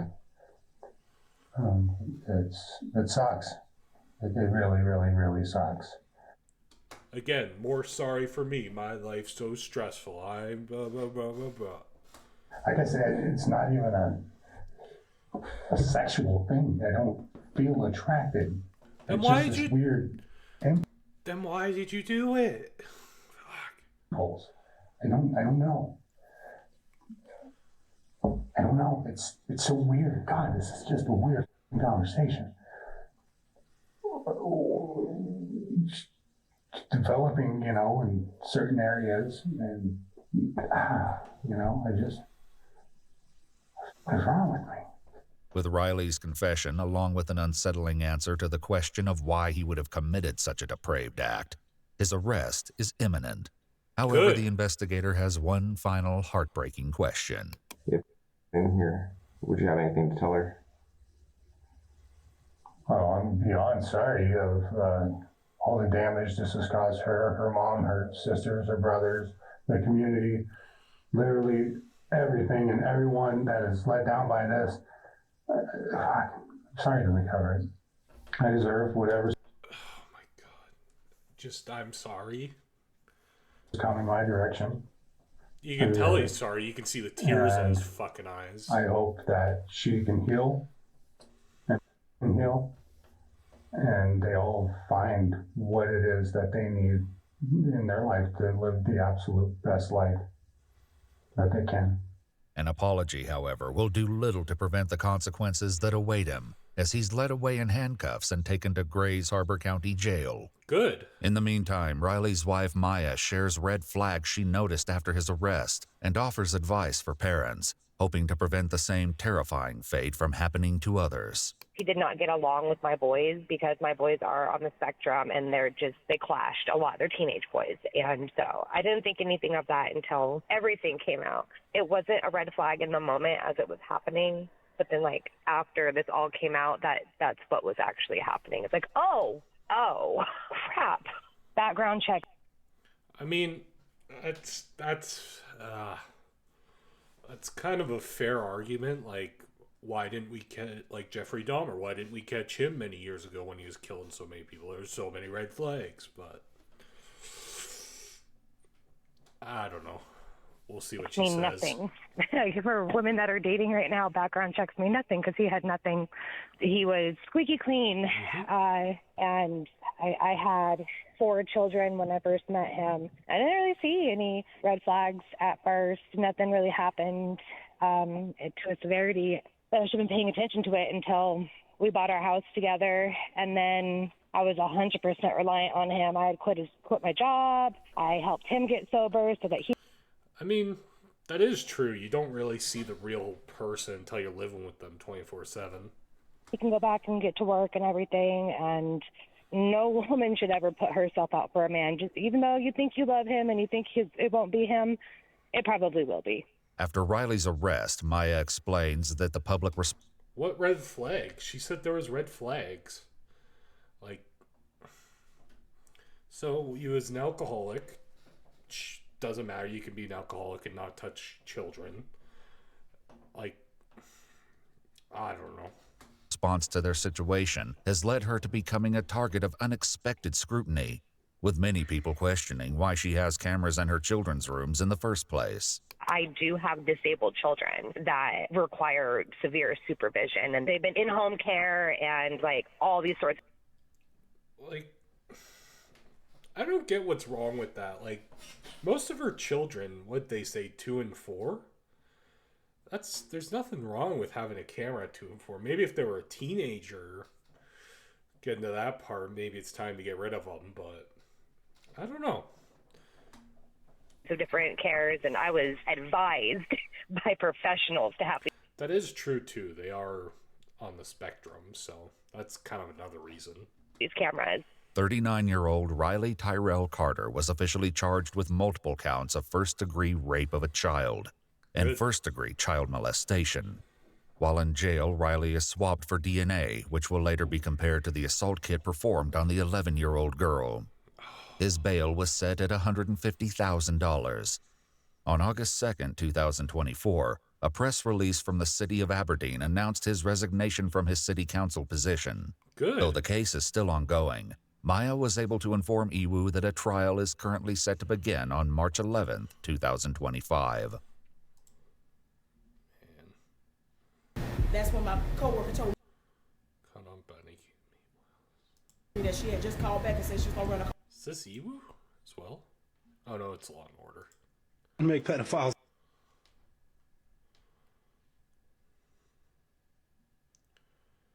Boy escapes from YouTuber House of Horrors. Hi, I was just wondering if you could do 2 favors. Well, what are they? Taking me to the nearest police station. What's going on, son? Have a seat there. It's personal business. Ring, ring, ring. Whoa, whoa, whoa, whoa, whoa! Wait a minute, how do you come to my house? And I'm a good woman. I don't do naughty things. The Oh, whoa! Wait a minute, how do you? Personal business. I like her reaction. She's like, I'm not gonna drop the cell phone. Ring, ring, ring. Whoa, whoa, whoa, whoa, whoa! Whoa, whoa, whoa, whoa, whoa, what's going on? I'm not gonna put down the phone. Wait a minute, how do you come to my house? And I'm a good woman. I don't do naughty things. The lives of family lifestyle influencers Jody Hildebrandt and Ruby Frankie imploded on August 30th, 2023, when one of Ruby's 6 children was discovered weak and hurt. The other 5 had not been accounted for at this time, and law enforcement wasted no time in launching a full investigation. As the police delved into the twisted dynamic that had grown between the 2 women, they never could have anticipated the depths of the depravity the children were subjected to, or the mind-boggling justifications offered by the perpetrators. I just want my kids back. I want my family back. Adults have a really hard time understanding that children can be full of evil and what that takes to fight it. The following report is based on police records. When Dan Clarkson answered his doorbell at 10:46 a.m. on August 30th, 2023, he never could have expected his actions would kickstart a nationally publicized police investigation. However, as soon as he laid eyes on the young boy outside, he immediately knew something was very, very wrong. His Ring camera captured the heartbreaking conversation that ensued.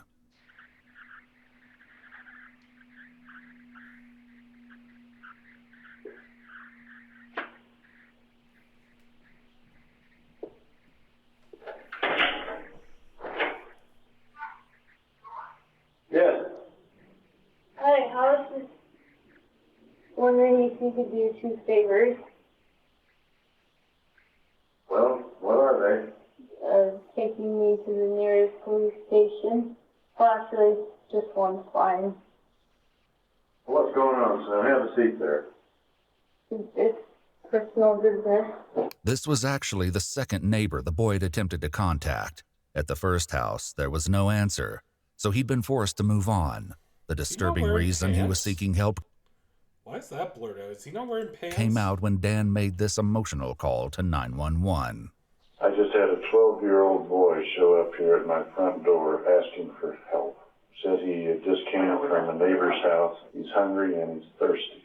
While Dan was on the phone with the 911, his wife gave the boy, who introduced himself as Russell, snacks to eat while waiting for help to arrive. But shockingly, there was something more appalling about the boy's condition than his extreme malnutrition. He has duct tape around Big his injuries. There's sores around them. Yeah, there's sores around him. I think there's a good chance he's been... And he also has. Oh, and he has been around his wrist ankle. as well. I mean, his wrist as well. Okay, this boy has been... Needs immediate attention. And yet, the most heartbreaking revelations were yet to come. Okay, this boy has been... Needs immediate This kid has obviously been... I think he's been He's been detained. He's obviously covered in wounds. He says what's happened to him is his fault.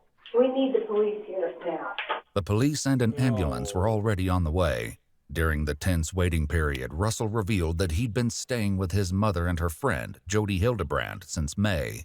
Terrifyingly, he added that he wasn't the only child in Jody's house. His two sisters, ages 9 and 14, were still inside.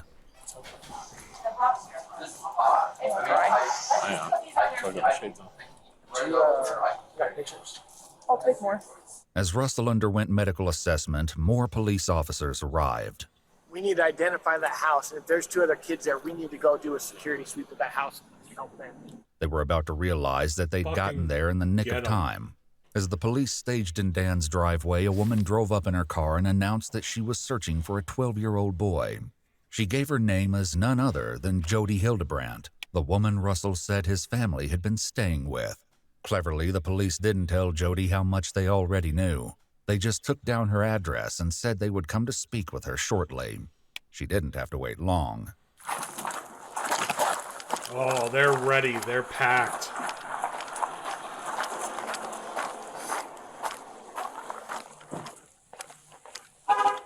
Ring, ring, ring. No, let's go.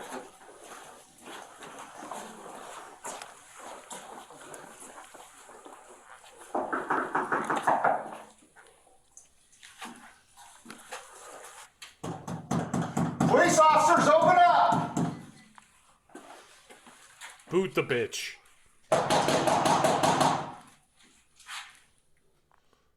Got movement right here. Right there. Contact. Got movement, Michael. Open the door!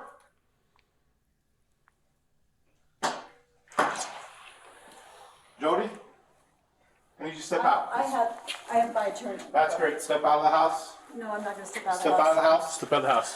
Whoa. We're just gonna see if anybody else. Is there anybody else home? Wait a minute, how do you come in my house? Right there. Look, they come on into my house. Do you have a search warrant? We'll explain it after this. You can't just come into my house without a search warrant. Jody was mistaken about the need for a warrant. But no, they have probable cause because that's her child that they found that was taped and wounded. To enter the home, because the police already had probable cause due to a 911 call that the neighbors had placed after Russell showed up at their door. Yeah, there was a clear emergent need to enter, and a warrant wasn't necessary. The police must account for the welfare of the other 2 children. They certainly had their work cut out for them, though, because the house was massive. During the search, the police found one room that appeared to be set up for filming. This, they would learn, was because Jody and Ruby both had a significant online presence. More details would emerge throughout the investigation, revealing the dark side of these social media influencers. To ensure that revealing the dark side of these... It looks like such a nice child. More details that poor kid. Would emerge throughout the investigation, revealing the dark side of these social media influencers. To ensure that they left no corner unchecked, the investigators retrieved the blueprints of the house. This turned out to be a brilliant idea, as the schematics revealed something that might have been overlooked otherwise. Outside, Jody did not appear to be shy about expressing her displeasure at the intrusion. I have Airbnb guests over there. Probably scared me to death. Okay. Is there anybody else in the house? Yes. 2 kids? There's a little girl. Just one? She's right over here. Okay. The Airbnb guests were the least of the police's worries right now. Yeah. Following Jody's instructions, they made their way down the hall to a bathroom with a large closet. What they found inside was devastating. I'm a police officer. Are you going for the union here? Hey, you okay? Is it just you in here? I'm Sergeant Tobler. What's your name? I just have one. Where's your sister at? Contact one. You okay? Huh? You doing okay? You don't want to talk to me? Yeah, that's okay. Can you come with me though? We got Jody out here. You know Jody? According to the information Jody gave, this was Russell's 9-year-old sister Eve.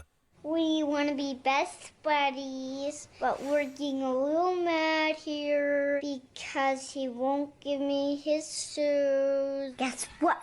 I learned how to ride a bike with no training wheels. Come here, I'll show you. Despite the officer's gentle approach, she sat eerily still and quiet, hardly giving a sign that she could even hear him. You take your time, bud. I'm in no hurry. I'm a police officer. Did you know that? I don't mean to hurt you at all. Poor kid. You doing okay? Are you scared? Yeah? You're okay. Do you need help? I'm not gonna hurt you. Promise. See this right here? It's a badge. It tells me I don't hurt people. I'm just here to make sure you're okay. And I get you if you're scared. I would be too. Okay? You wanna come with me? Still, Eve didn't respond. They hatched a new plan to win her over with pizza. While they waited for the food to arrive, the officers kept her company with the utmost patience, refusing to rush her out of the closet until she... That's kind of funny that they're bribing her with pizza, but poor kid. I'm glad they're being nice to her, though. ...made the choice to leave. I'm just gonna sit down.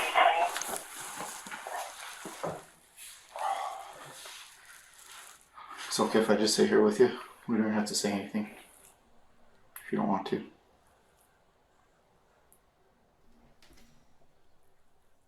Okay? I'll just sit here with you. Meanwhile, back with Russell, the EMTs got a close-up look at the duct tape and wounds around his ankles. What they found was almost unspeakably gruesome. But even this was overshadowed by what Russell said next. In between bites of the snacks from the neighbors, he told the police officer documenting his injuries additional details, which made the situation all the more sickening. You're not in trouble with me, okay? We're just trying to figure out what's going on. Our main focus right now is you, okay? Who put the ropes on you? Supposed to help you what? The police report revealed the chilling answers that were redacted in the body cam footage. Russell said that Jody and his mother, Ruby Frankie, had restrained him with ropes to help him with what he'd been choosing. How the women had chosen to treat the resulting wounds left EMTs puzzled. The officer who spoke with Russell repeated the distressing details to his supervisor on the phone. They put cayenne pepper mixed with honey and then covered that with the plastic saran wrap and then the duct tape over the wounds. Detectives had found evidence of the honey and cayenne mixture The fuck? in the upstairs bathroom, along with more ropes, used bandages, and other wound dressings. A medical got there, they started cutting the stuff off him, and then you can see like the dark around his ankles. You could smell it. When they went to go peel it, they thought it was some of the dressing. It was actually his skin that was peeling. Obviously, the police wanted to talk to Russell's mother to understand what could possess someone to treat a child in such a manner. Are these one of... I feel like they're going to be one of those, like, natural people. Like, oh, essential oils are going to fix everything. I feel like they're one of those people. Yet, though, Ruby Frankie, along with Russell's older sister, were still unaccounted for. Jody certainly wasn't sharing where Ruby was, as her behavior became increasingly strange as the house search continued. When this officer seemed unreceptive to her stare, she tried a different target. You waiting for me to say something, or? Okay. Inside, the search went on for more children, especially Julie, the older sister Russell said was at Jody's house. There was no sign of her yet, so the police decided it was time to confront Jody about what they'd found when referencing the blueprints. A safe room in the basement, locked with a vault door. I have a question for you. Yeah. You have a room downstairs that has a safe wheel on the front. Mm-hmm. How do we get access to that to ensure that there's no one else in this home? Adam. They do need to search that there's nobody else, so I think you can give them access to make sure there's nobody in there. After further back and forth to get the lock combination from Jody, a team returned to the basement to open the safe. Upstairs, additional officers were still trying to gain the trust of the little girl in the bathroom closet. Found dead skin. She found dead skin. Dead skin. Get out from underneath my bed. Right now. Sorry, Mom. I am more upset that you came in my room when you knew you weren't supposed to. You knew that it was a bad idea. Yeah. You're still gonna have the consequence of not having your nails done for a month. Mom. It's a deal. Give me a hug. Yeah, Mom. Oh, that child. Can I help you too to get paid? Because I want a lot of money. You. They likely hoped that Oh, that child, man. Adorable. the arrival of the pizza would change things in their favor, but they were in for yet another surprise. I'll put this in, okay? You want to read? You can eat. There you go. Despite how painfully thin she appeared, Eve didn't go for the food right away.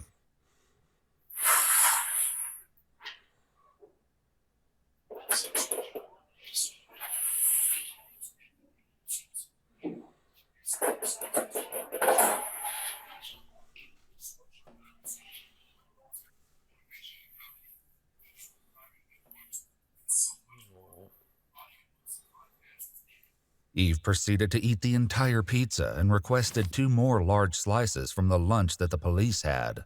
As Eve ate, the plan was to focus I love how they're just like chilling in this girl's house, just eating pizza. on opening the safe, but suddenly a new priority emerged. With no warning, Ruby Frankie, Russell and Eve's mother, arrived on scene. After determining that she had no weapons on her, she was taken to a separate area of the house to wait out the search. The police would check in with Ruby once they finished going through the house. The only place left to look was the basement safe room. When they opened the door, though, they were likely crushed. Julie was not inside. At first glance, the room looked to be nothing more than a barren bolt hole reserved for emergencies. When they started opening drawers, though, they turned up some stomach-churning evidence. Handcuffs, a length of rope, and a carabiner. Based on the condition of Russell and Eve, the police received an official search warrant that enabled them to collect these items, along with many of the electronics, as evidence. But even after being in the house for hours, there was still no sign of Julie or the other Frankie siblings. The only certain thing was what should happen with Jody and Ruby.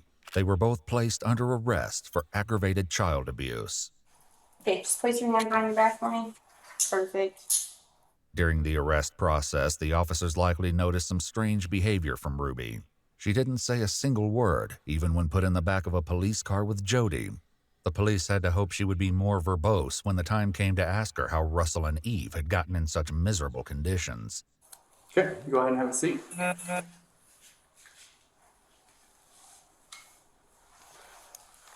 She is definitely not a talker. She not? Negative one. Even if I ask her a name or just like, not even asking about things, she looks at me and goes, While Jody was at least responding to direct questions, whether she would respond to the hard ones police had in store was yet to be seen. I'm a little nervous. You're that, you know, to be honest with you, if I was sitting over there, I'd be a little nervous too. So don't worry about it. We're just here to talk, to get your side. So I trust my attorney. He said, don't say anything. And I said, I have nothing to hide. And he's like, I know that, but just let me be there with you when you talk. So you guys seem nice people. I'd like to just tell you, but I don't know who you are. I don't know if you're gonna flip my word. I'm a psychologist. I've watched people flip things all the time. So I get it. And I sit on your side. I get it. It looks sad that I don't want to answer anything, but it's not because I'm trying to be difficult. Even though Jody refused to talk without a lawyer, trying to get information from Ruby was astronomically more difficult. We're just here to talk to you about kind of a few things involving your kids. So first, do you live down here or?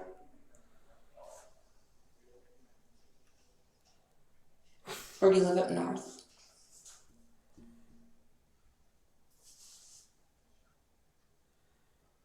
Hello? Do you want to talk to me about where you live or how many kids you have? You don't want to talk to us about anything? So yeah, this is just your chance to tell us. We're just trying to get your side of the story. So it's your chance to do that, but it's up to you. I'll wait till I have a lawyer. Okay. So you don't want to talk to us at all? I think she's made that clear by not saying anything for the last, 3 hours. There was hardly any doubt that the two women had done horrible things to Ruby's children, but with both women unwilling to talk, the police still had no idea why. Answers, though, were closer than anyone thought. When the detectives first got to the police station, they found a surprise visitor waiting. Ruby's husband, Kevin Franke, was there, and he wanted to pick up his kids. With so many burning questions pertaining to the Franke family, Kevin was detained and taken to a third interrogation room where he was read his rights. How did you find out that you needed to come here to the street? I received a message that I needed to come pick up my kids from the police department in Highlands. And who was that message from? Well, I prefer not to say right now. Does it make sense that that would happen? I'm just not aware of anyone who did that from our department. Right. And I'm not comfortable saying right now who reached out to me. What? Why? I don't know who would have texted them, whether it's the parents or the lawyer or blah, blah, blah, blah, blah. That's weird. Was that Jody? I'm not going to answer that question. Kevin was keeping quite close-lipped. However, it wasn't all bad news. Back at Jody's house, Eve finally seemed to be warming up to law enforcement. You don't want to talk? Okay. There's nothing at all you want to talk about at all? It's okay to talk to me.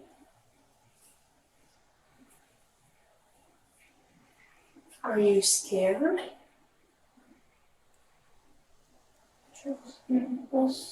We helped your brother.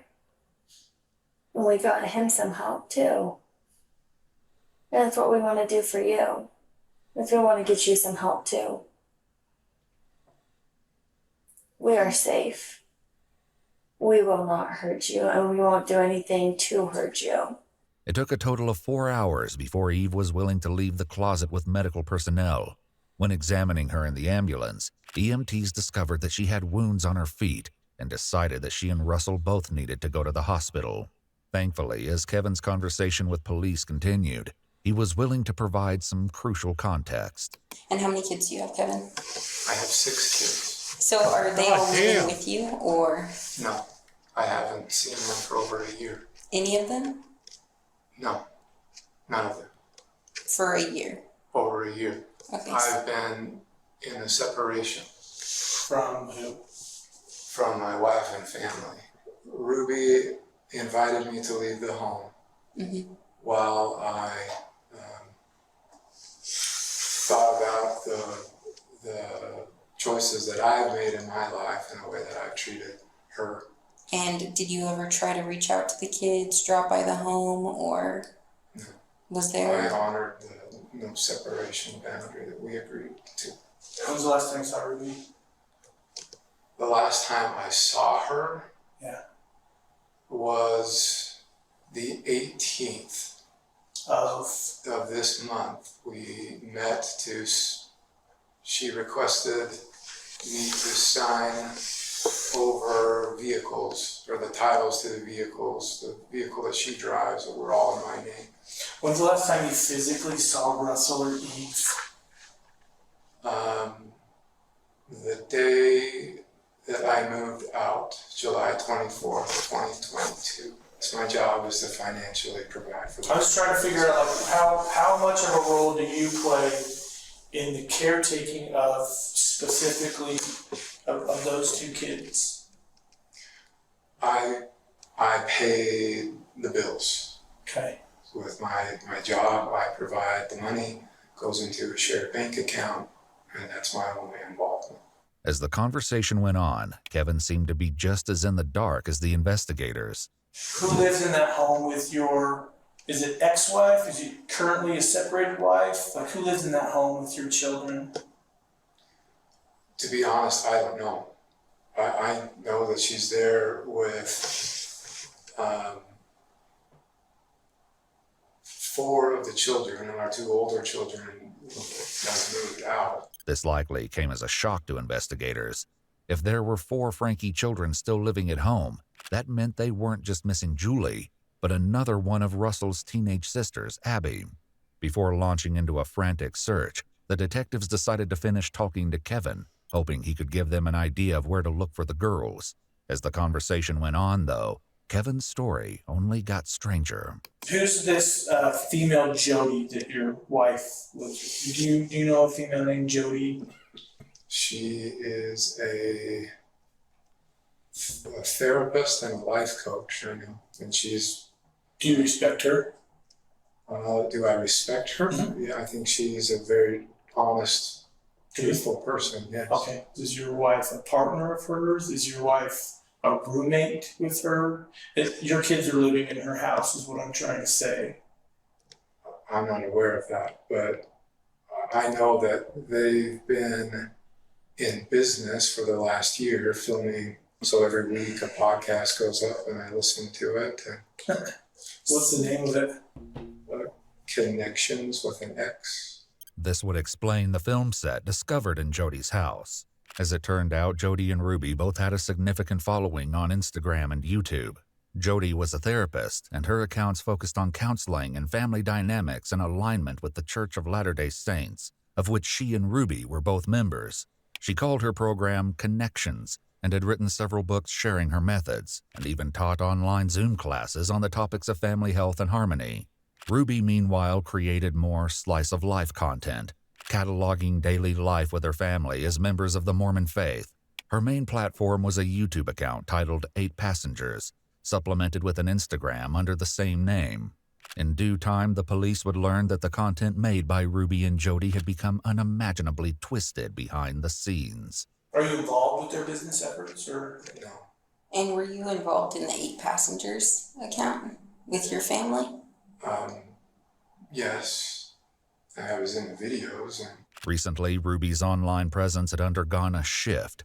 She rebranded to Truth Mom, but began focusing less on her own channel in favor of working with Jody on Connections. You guys got a lot of heat for neglect and child abuse. A lot of people commented those things on there. Why were they commenting those things? I mean, family channels, I get they want to show their family, right? Like, I get it. But at the same time, you're profiting off your kids. It's one of those weird things because you're not necessarily, like, forcing them to, well, they probably are, but most people don't force their kids to do it. The kids don't, I get the kids don't really have a choice because it's their parents, but it's one of those weird things that I don't hate people for doing it, in my opinion, but it's one of those things where you can't, like, get the kids' opinions because they're not mature yet. But I get wanting to document your life, and, like, maybe in 20 years you can look, your kids will watch their videos of them, and you're also making money to help their future and family, but obviously they probably are fucking corrupt as shit, but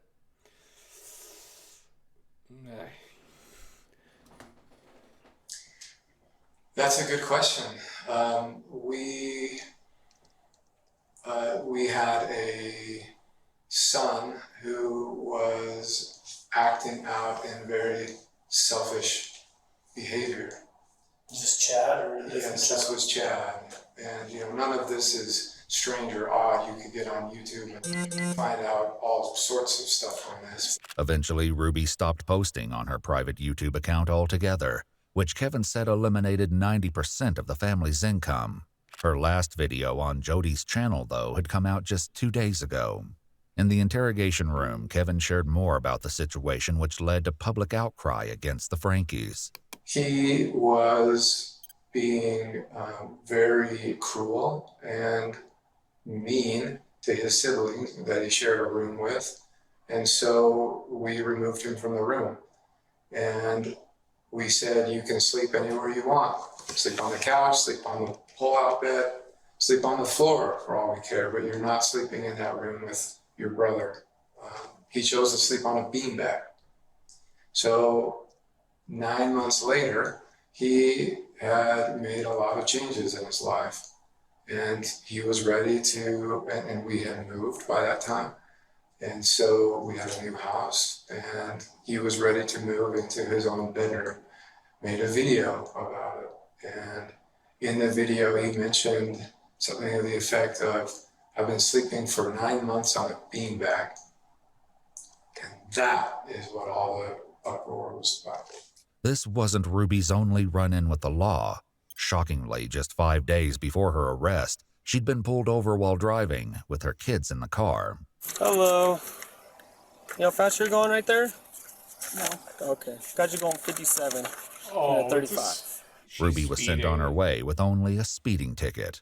Back with Kevin, he explained that the situation with his oldest son, Chad, was the... I like how he's trying to work that like, oh, she had an indication with police. It's a fucking speeding ticket. Really? catalyst for Jody getting involved with the family. She was hired as Chad's therapist and had the boy personally paying her $900 a month. From there, her involvement with the family only grew. How this could have led to the breakup of the family and the near starvation of two of the children was yet to be explored. During your marriage, how was disciplining your kids? How would you discipline your kids? I'm not going to answer that question. Are you aware of the physical condition of your children? No, I've chosen to trust my wife with the children. That was part of the agreement of our separation. Kevin was about to learn the harrowing consequences this decision has caused. We received a phone call from 911 on our dispatch that a 12 to 13-year-old boy was knocking on doors in a neighborhood asking for food and water. So he had He had duct tape on his extremities, on his hands, on his ankles, and those were covering rope burns that were used to tie him down. Damn. Take a second and think about what I just said. I don't think he's in on this. I don't think he knew what happened. And he probably feels so bad. Oh, I feel for the man. That's the condition of your son.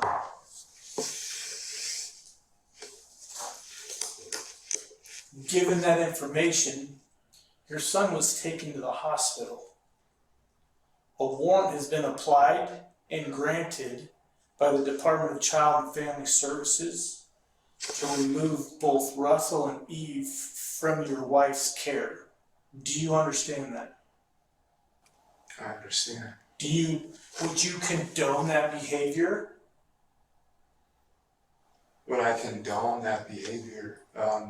That's my job. My job is to find out your knowledge of the treatment of these based precious on your description, children. No. But again, I don't know the details or I don't know what's going on, but as you described that sounds horrible, disgusting. No human being should be treated like that. The investigators stepped out to give Kevin a few private moments to come to terms with what he'd just learned. When the investigative team returned 10 minutes later, Kevin took the opportunity to ask a burning question. What's going to happen to my wife? I love my wife. I don't know. I'm being honest with you. I don't know. Haven't had an interview with you. I don't have those charges against my wife. Possibly. What? Why? After hearing what she did to the children, why is he? They're separated. Who gives a shit? I think given the circumstances, that's highly appropriate, but again, That night, the police decided that Ruby would be booked into jail to await her attorney. Good. Even this, though, failed to get a reaction from her. Makes you want to let you know what criminal charge is for, so you're under arrest. It's going to be 2 counts, second-degree felony of child abuse or neglect, okay? Do you understand that or no? Are you okay? I'm wondering if there's like a medical clearance that needs to, like, do you need medical attention before you go to the jail? Okay. Have you ever been arrested before?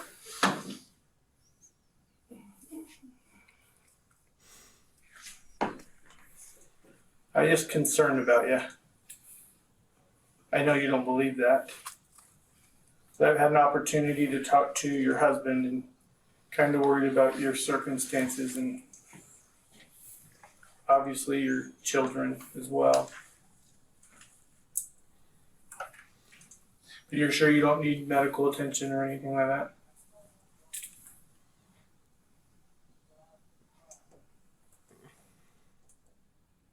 Hello? Jody, too, was escorted to a police car to be transported to jail facing the same charges. Still inside the police station, Kevin learns more from the investigators about the children. And so, I mean, this feels like getting run over by a steam truck while you're sharing with me today. Yeah. I can tell you're caught off guard. I thought I was just coming here to pick up my kids, and for what, I don't know what or why, but... And I was planning on taking them back with me. Everything you're sharing to me just sounds like a made-up story. Like, I have no idea what you're talking about. Like, it sounds like a horror movie.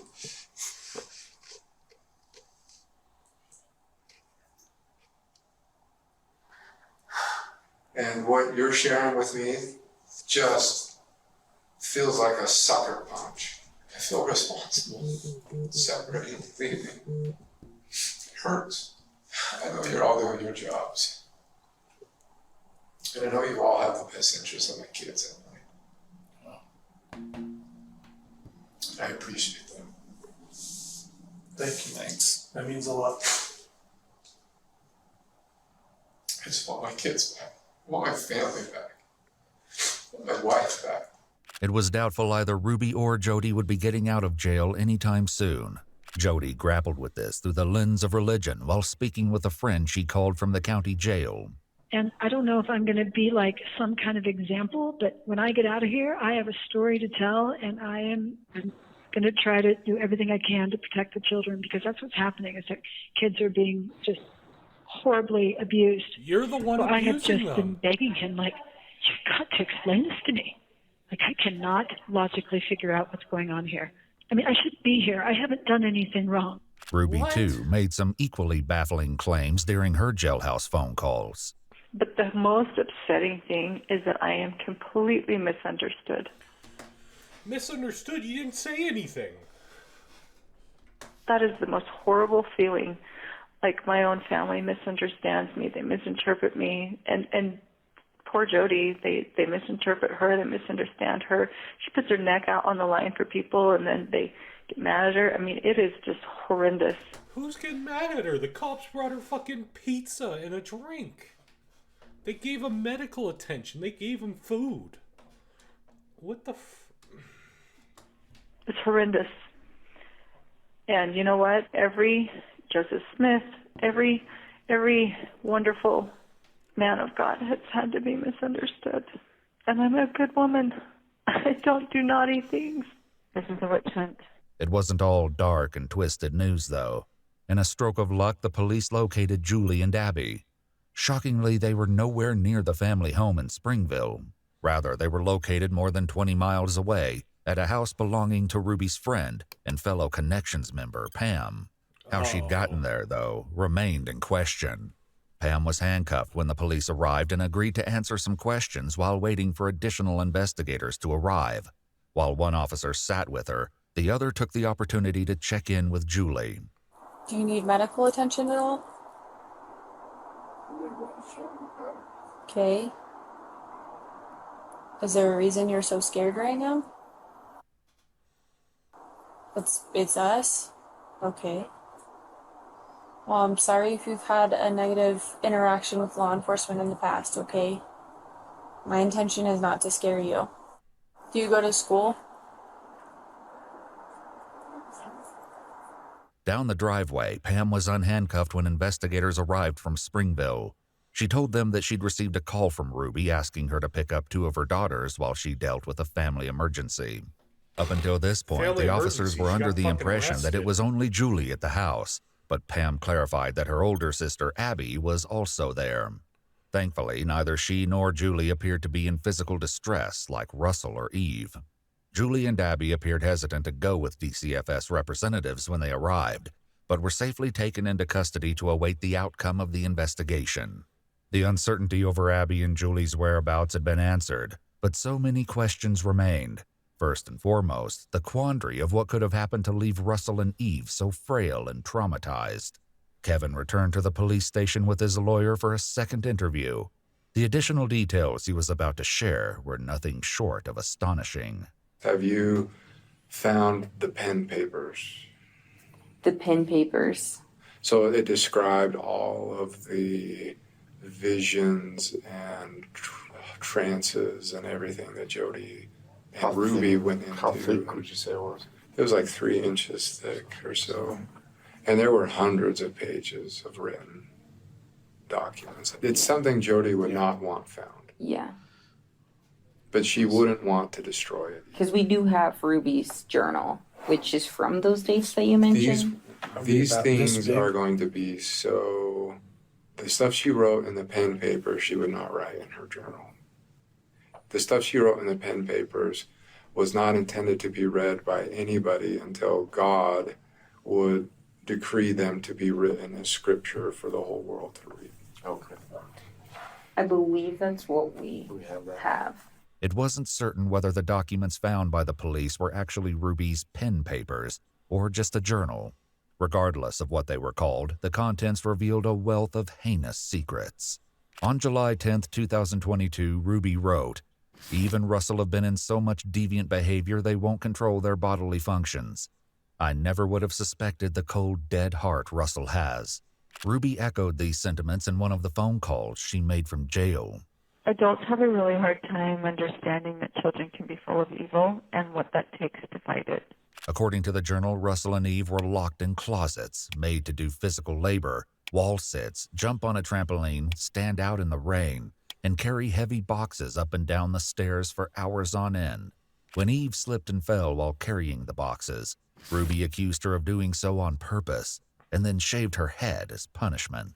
And this was just brushing the surface of what the children endured. I've never had a kid quite like Eve, but she does not like to sit and listen. I don't know if that's just her personality and she just needs me to be more strict with her than what was required with some of the other kids, or if she is displaying hyperactivity tendencies. So I'm gonna try to figure that out today. I honestly don't know which way it's gonna go. She knows that I mean it and I'm gonna carry through with it. If she absolutely is not capable, then I'm going to maybe take further measures to figure out if there's hyperactivity tendencies going on, or if she stays and she's really good and she listens, then it probably just means she needs a little bit more of a strict routine with her. According to Kevin, the fight against so-called evil had not originated with the children. In fact, the downward spiral had begun more than a year prior under some very strange circumstances. We went out to like a dinner afterwards, and that's where Jody really opened up to the women in a private conversation that she believed she was being tormented and haunted by shadow figures every night. And that was spooky. Ruby also revealed that Russell and Eve still sometimes failed to control their bodily functions. She presented this as a method by which they defied her. Back with Kevin, he alleged that Jody's experiences had rapidly grown more intense. She was walking along the beach with Jesus, and Jesus challenged her to go walk on the water, and it was a whole lesson on walking on the water. And that was still just the tip of the iceberg. The more investigators read of Ruby's journal, the more depraved the story became. Tuesday, big day for evil, she wrote on July 11th. All night, Eve screamed and cried and hit her head on the tile floor. Today, Jody confronted her. Eve admits to putting on a show for her mother. Eve said she wants to be pitiful. When the investigators read on and learned what torment Eve had endured to reach this level of desperation, they likely didn't know whether to be enraged or heartbroken. Jody mentioned her experiences with what she called the spirit in one of her jail phone calls. When I feel the spirit, I have two physiological reactions. I get really shaky, like I'm shivering, like I'm cold, or I feel heat, like I have a fever run through me. It felt like I was burning up, and I was just shaking with gratitude, like, here's your answer. Here's what this is. Back with Kevin, he revealed that while Jody's alleged visions had initially seemed positive, things quickly took a much darker turn, and things changed inside the house. There was a lot of satanic ones. When she would go into possession mode, she would talk in like different voices. It was really creepy. But the voices would say, she's ours, we're not letting go. She is Satan's bride. She's mine. I'm going to marry her. If she was faking it, she believed that Satan wanted her as her bride. The journal revealed that Eve experienced horrific punishments. This is the day Eve anticipates breaking her 2-day fast, Ruby wrote. I let Russell know she has hardened her heart and will do one more day of fasting to invite her to humble. Eve flips out and begins ranting. All day, Eve makes rhymes about my mom starves me and calls it fasting. In his second interview, Kevin continued his description of what it was like to live with Jody. I can't explain some of the stuff that happened while we were there, like crashes in the basement while we were talking upstairs, and plates like in the kitchen just flying off by themselves, like full speed, smashing on the wall and falling to the floor. And I don't have any way to explain it other She's than got a pretty stacked cupboard though. Damn. She's got like a, not to be hypocritical, but she's got like a lot of junk food. Like I think that's all cake, 2 things of syrup. Damn. And there's some crazy going on. That's a lot of Parmesan On other cheese, occasions, too, Eve was but- doused with water in the dog wash and made to sleep on the basement floor. And it only got worse going forward.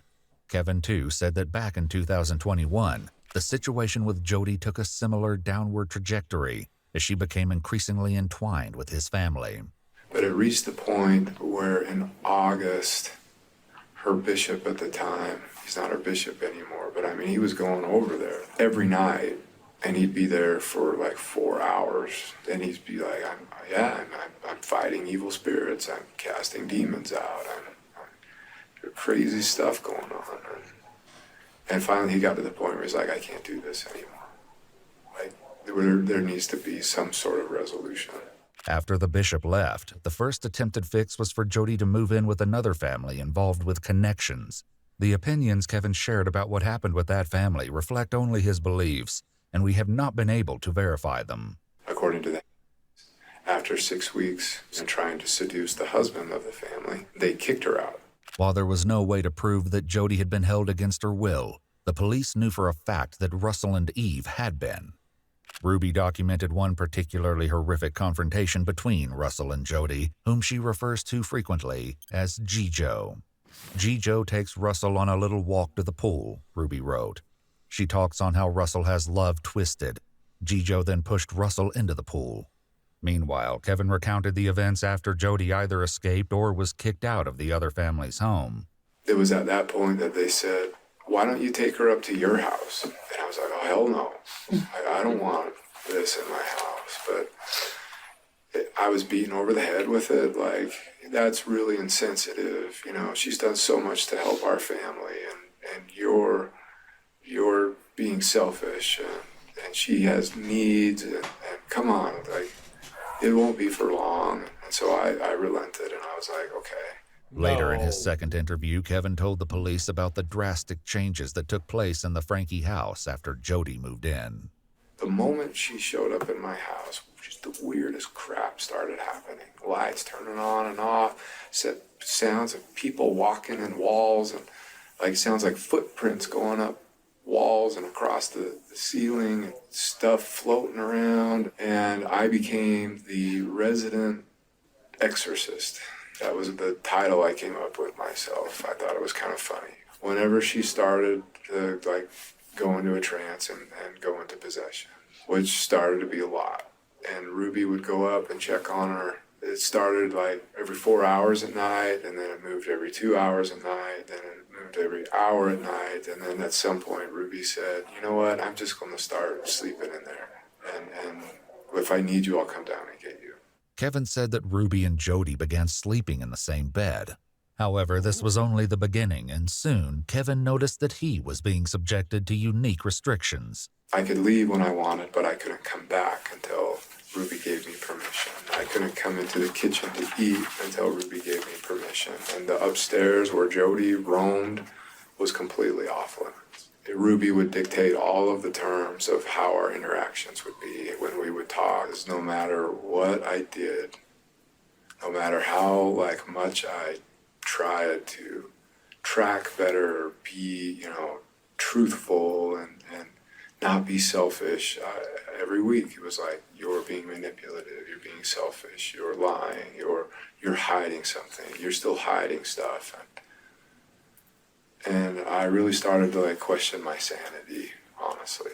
It became more and more and more and more and more isolated. Jody had an approved list of men that I could make phone calls to. This appeared to be a method Ruby repeated with Russell at Jody's house.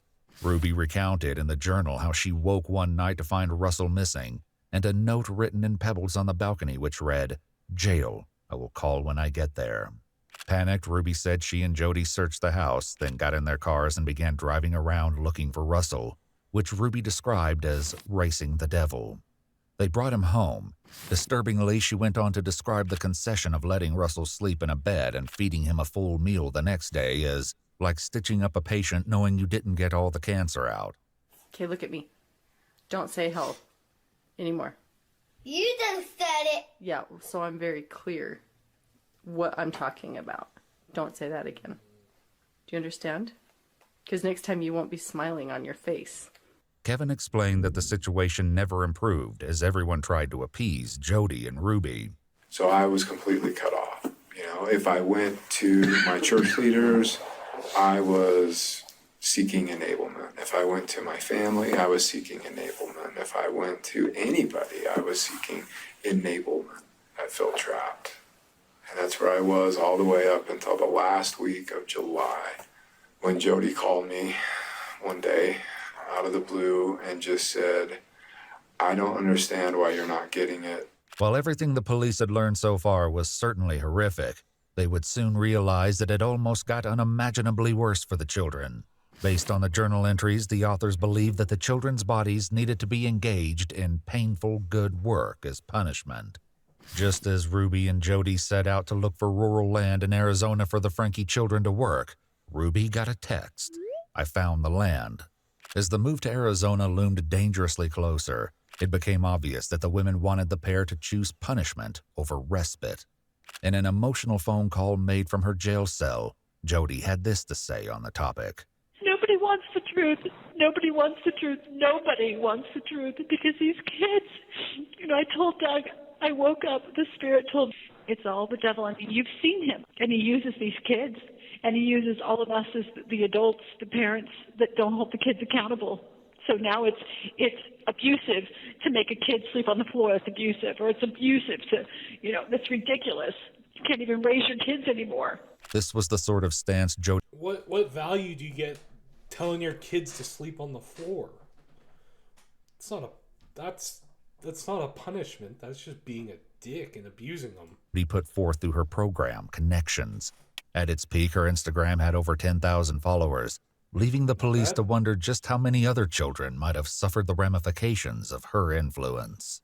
Later, in the midst of the investigation, Kevin continued his story of his family's breakdown. So that separation continued all the way up until the holidays, maybe. And then Ruby ended that separation. Jody went home the second week of January. But by that time, Ruby, Pam, and Jody were completely determined to do this work that they felt God had for them. I thought it was crazy. Like, I thought it was just that crazy. When talking with Kevin, the police learned just how far Ruby was willing to go to pursue her work with Jody. She wanted to legally, work with Jody's attorney to give Jody 8 passengers and become an employee of Connections. Basically, the contract was Ruby gives Jody everything and Ruby gets nothing in return. Our YouTube manager at the time was like, red flags. Like, I don't know how to tell you. She is scamming you. Ruby fired him. Regarding this issue of Ruby and Jody's business entanglement, Ruby made some interesting claims in one of her calls from jail. In fact, she seemed to be changing her attitude towards Jody entirely. Jody Hildebrandt never was my business partner, nor was I ever her employee. I never received wages from Connections or Jody. In 2019, I hired her as a counselor for my son, and then in 2020, I paid her to be my mentor. She's a whirlpool. She just pulls you. Regardless of any legal business arrangements, finances became an increasingly central component of the travesty that befell the Franke children. This became clear when police continued reading Ruby's journal and gained further insight into the disturbing reasons she and Jody were looking into moving to Arizona. Jody and I took Eve out into the desert, Ruby wrote. She went out into the heat, barefoot. Eve still tried to run. She screamed for another family, water, food, care, love. Oh, Eve, a manipulative ploy. Ruby's journal entry about taking Eve to the desert became even more heartbreaking. Apparently, it was only after Eve collapsed on the road exhausted that Ruby took her home, but not for long. The very next day, Ruby, Russell, Eve, and Julie all returned to the desert. For the next 3 days, the children were made to weed and tidy a cemetery on a nearby Native American reservation. They were not allowed to wear shoes or gloves, despite the fact that there was broken glass and thorns everywhere. At one point, Russell became so desperate to escape the heat that he stuck his head in the toilet. Footage of this suffering was captured by a local who explained in no uncertain terms to Ruby that she was not welcome there and that she would be filing a police report. This, Ruby wrote in her journal, was a sign that the devil does not want us to take Russell and Eve out of society. Apparently, relocating to Arizona was their chosen method of avoiding further unwanted attention. One has to wonder how long the plan to get to Arizona was in process, though, based on an interaction Kevin mentioned happened before the separation. Ruby started threatening me with another separation. And just like, this isn't about money, this is about doing God's work. So we continued in that dynamic for the next 6 or 7 months until she went on a trip with Jody and Pam down to Arizona. And I think they, when I read her journal, she went into Mexico or something and bought drugs or something, like prescription drugs for the emergency kits. And when she came back from that trip, before she even brought the bags into the house, she pulled me in and said, I want to talk with you, and that's when she asked me to leave.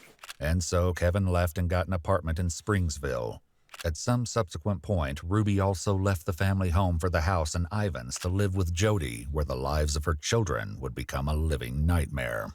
Back with Kevin, he said that when Ruby initiated contact again, he had no idea the sinister plan she had in store for their children. Around that time, things with Ruby started, picking up. And I didn't understand why, but, Ruby wanted to meet in a parking lot and wanted me to sign over 2 of our cars, wanted me to sign them over to her name. I'm in total compliance mode at this point. Just I'm a good husband, you see, you can trust me. Ruby's comments on the journal somehow managed to become even more disturbing. She wrote, "This girl would choose to be shot and die than to humble." Even that wasn't the most disturbing part, though, because after locking Eve in the closet overnight, they decided to treat her injuries from the cactus. Ruby said, "The spirit was very strong as Julie and I witnessed Jody cleaning what did not deserve to be clean." Kevin continued his story, discussing the moment he found that his family had disappeared to live in Ivins, leaving their own house empty. But when I returned to the house, everything was packed up, and a neighbor came over and said she asked for the HOA rules and mentioned to him that she wanted to rent the house out. Which I was like, are you kidding me? And apparently she wanted to sell the house, but couldn't because my name was on the mortgage. In another jail call, Ruby revealed that the Arizona scheme had gotten further along than anyone yet knew. One shudders to think what could have happened if Russell hadn't escaped before the move. I pulled the money, and I have it in a bag. With you? Do the police have it? Well, I don't know what the police took. But the bag was at Jody's house? They can't just take people's money. I mean, that's not right. In a stunning twist, the person on the other end of the phone was none other than Kevin himself. In the days following Ruby's arrest, the pair made several phone calls where Kevin tried to ensure he received custody of the children and secured the money that Ruby had pulled out. Kevin's demeanor towards Ruby in these calls might be unexpected. I am committed to our family. I'm committed to you and our marriage. No matter what happens, I will be here to support you. Yeah, not anymore. In any way that I can. Well, thank you for stepping up. During this call, Kevin and Ruby agreed to limit their contact going forward to strengthen Kevin's chances of gaining legal custody of the children. A discovery made the next day, though, blew that out of the water. The bag's gone. What? The bag is gone. What? There's no bag. The only thing more shocking than the bag's disappearance was where Ruby had gotten the funds in the first place. Kevin and his lawyer revealed the source of the missing $85,000 while speaking with police. That money, $85,000? she cleaned out their bank accounts. The kids' savings accounts. Yeah, and yours too, your joint account. Yeah. That's where that money came from. Mm-hmm. So I don't know if you can have, or if I need to have a discussion with the county attorney. Kevin would kind of like his kids' money back. Unfortunately, tracking down the money and attempting to return it to the children would likely become a separate civil case. While Ruby didn't comment on this directly while in jail, she had more thoughts to share the longer she was behind bars. The devil is so sly, and I'm embarrassed it took such a huge slap in the face to wake up to it. On another call with her parents, Ruby proofread a court statement she wrote to address her children and acknowledge her actions. I would do anything in this world for you. My willingness to sacrifice all for you was masterfully manipulated into something very ugly. I took from you all that was safe and soft and good. I took from you your mother. How terrifying this must have been for you. I will never, ever stop crying for hurting your tender souls. You are such a very precious part of me. I'm so very sorry. But no apology in the world could begin to undo the horrible trauma experienced by the Franke children. In contrast to Ruby's attempt to make amends, Jody's response was the same as it was at the beginning of the investigation. The Lord says that first they'll lay their hands on you and persecute you, delivering you up to the synagogues and into prisons. And the children shall rise up against their parents and shall cause them to be put to death. That statement right there is what's going on with me. The children shall rise up and put their parents to death, and ye shall be hated of all men for my name's sake. Ultimately, Ruby and Jody were charged with 6 felony counts of child abuse and neglect each. Rather than go to trial, Ruby and Jody pleaded guilty to 4 counts of child abuse. Though their cases were adjudicated separately, they received the same sentences. On each count, Jody and Ruby were sentenced to serve between 1 and 15 years in prison. The sentences were to be consecutive, meaning both women could be behind bars for up to 60 years, which could be the rest of their lives. Good. Kevin continues to lobby for custody of his children, who were taken by DCFS and placed in foster care. The Franke's oldest daughter, Sherry, is writing a book about her upbringing and has requested the public respect the privacy of her younger siblings as they attempt to recover. While their current status is unknown, we can only hope that the Franke children are at long last experiencing the kindness and gentleness that they deserve.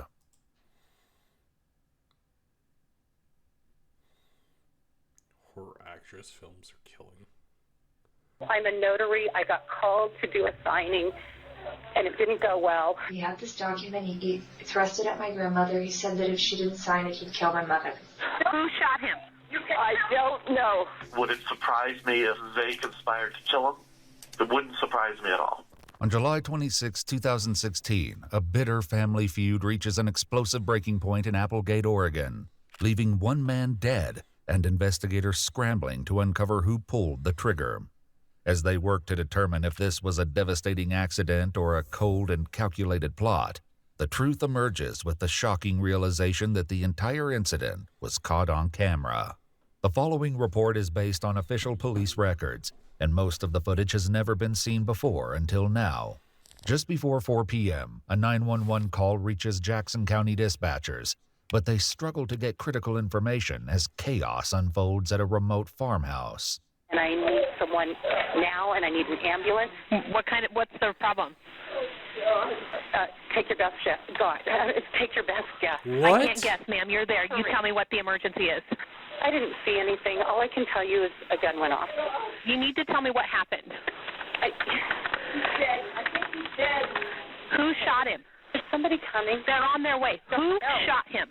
I'm a notary. I don't know. I'm a notary. I got called to do a signing, and it didn't go well. I mean, will you stay up here? I'm just nervous about you leaving with that. Hey, come back, please. Hey. No. I want you to come back here with that. I'm sorry. I'm just worried about her walking around with a gun. Okay, where's the gun at? Who has the gun? One of the people. I don't know these people. I know you. Listen to me. I'm not trying to be upset with you or unreasonable, but you have to understand the level of this emergency. Who has the gun and where is it? I don't know her name. It's in her hand. First responders make their way to the scene, but with an unsecured gun and no ID on the suspect, they have no idea what situation they're walking into. Yep. As the dispatcher attempts to get help for the unknown victim, she faces unexpected challenges. Okay, listen to me. Are you in a position where you can go help the patient? Oh, no, I don't do blood. Oh, he's still alive. Okay, listen, we can save his life if you're willing to help him. Or if you're not willing, then give the phone to somebody that is willing. Okay, Chloe, lay the gun down on the table. Oh, okay. Do you want to talk to them? They want to know about his condition. Okay, so this is his sister, Kelly. Okay. What? Okay, listen to me. Who is the person that shot? My brother, Shane. Okay, all right. Is Shane still breathing? He's still alive. Okay. He was shot in the chest. And who shot him? I don't know. You have no idea who shot him? That's right. I have no idea who shot him. Okay. Is there any serious bleeding? Ma'am? Okay. Bleeding all over the place. Okay. Is he completely alert? No. He's nearly dead. Okay. Listen to me. Ma'am, you need to take a deep breath. If you want to help your brother, I'm more than willing to help you, but you need to listen. I don't want to help him. Why don't you want to help him? Because he's a crazy meth addict. Confusion only grows when Kelly hands the phone to someone else. What did he do that warranted the being shot? Did he hurt someone? Was he armed? No, he was just here at my house. Okay, did you shoot him, ma'am? No. Who shot him? I don't know. The shooter has yet to be identified, and with an unidentified suspect still armed, the situation is far too dangerous for paramedics to approach. Yeah. The phone is handed off once again, this time to someone who's willing to help the victim. It's a chest wound. Who are you? I'm just I live here on the property. Okay, are you with the patient? Yes, I'm sitting right over now. Okay.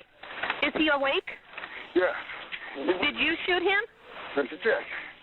No, ma'am. Okay, listen to me. I'm going to tell you how to give mouth to mouth. Are you right there? I'm here. Okay, place your hand on his forehead and your other hand under his neck, then tilt the head back. Okay, he got blood in his mouth, should I? The man attempts CPR while waiting on paramedics. They find... I thought unless they drown, you're not supposed to do mouth-to-mouth. I thought you're just supposed to do chest compressions. Finally arrived after 20 minutes, but they won't approach until they know the gun is safely secured. They can come in. They can come in and say, I'm right here. I understand that, sir. That's their protocol. Don't let this man die behind a death. Hey, listen, let's not give up. Yeah. Well, that's fair for the paramedics. If they know that there's somebody shooting people, They don't have guns. They're just there to try to, like, you know what I mean? They're not police officers. They can't shoot back. They don't have protocols like self-defense training. Just keep doing it over and over, okay? Can you just, if they're sitting at the gate, can't they come in, do their job? I already told them, sir. 44 years and 3 wars. I already told them. Nobody can be that much of a coward. I'm right here. I put my life, my reputation, everything on the line. Tell them they are safe. Please come in.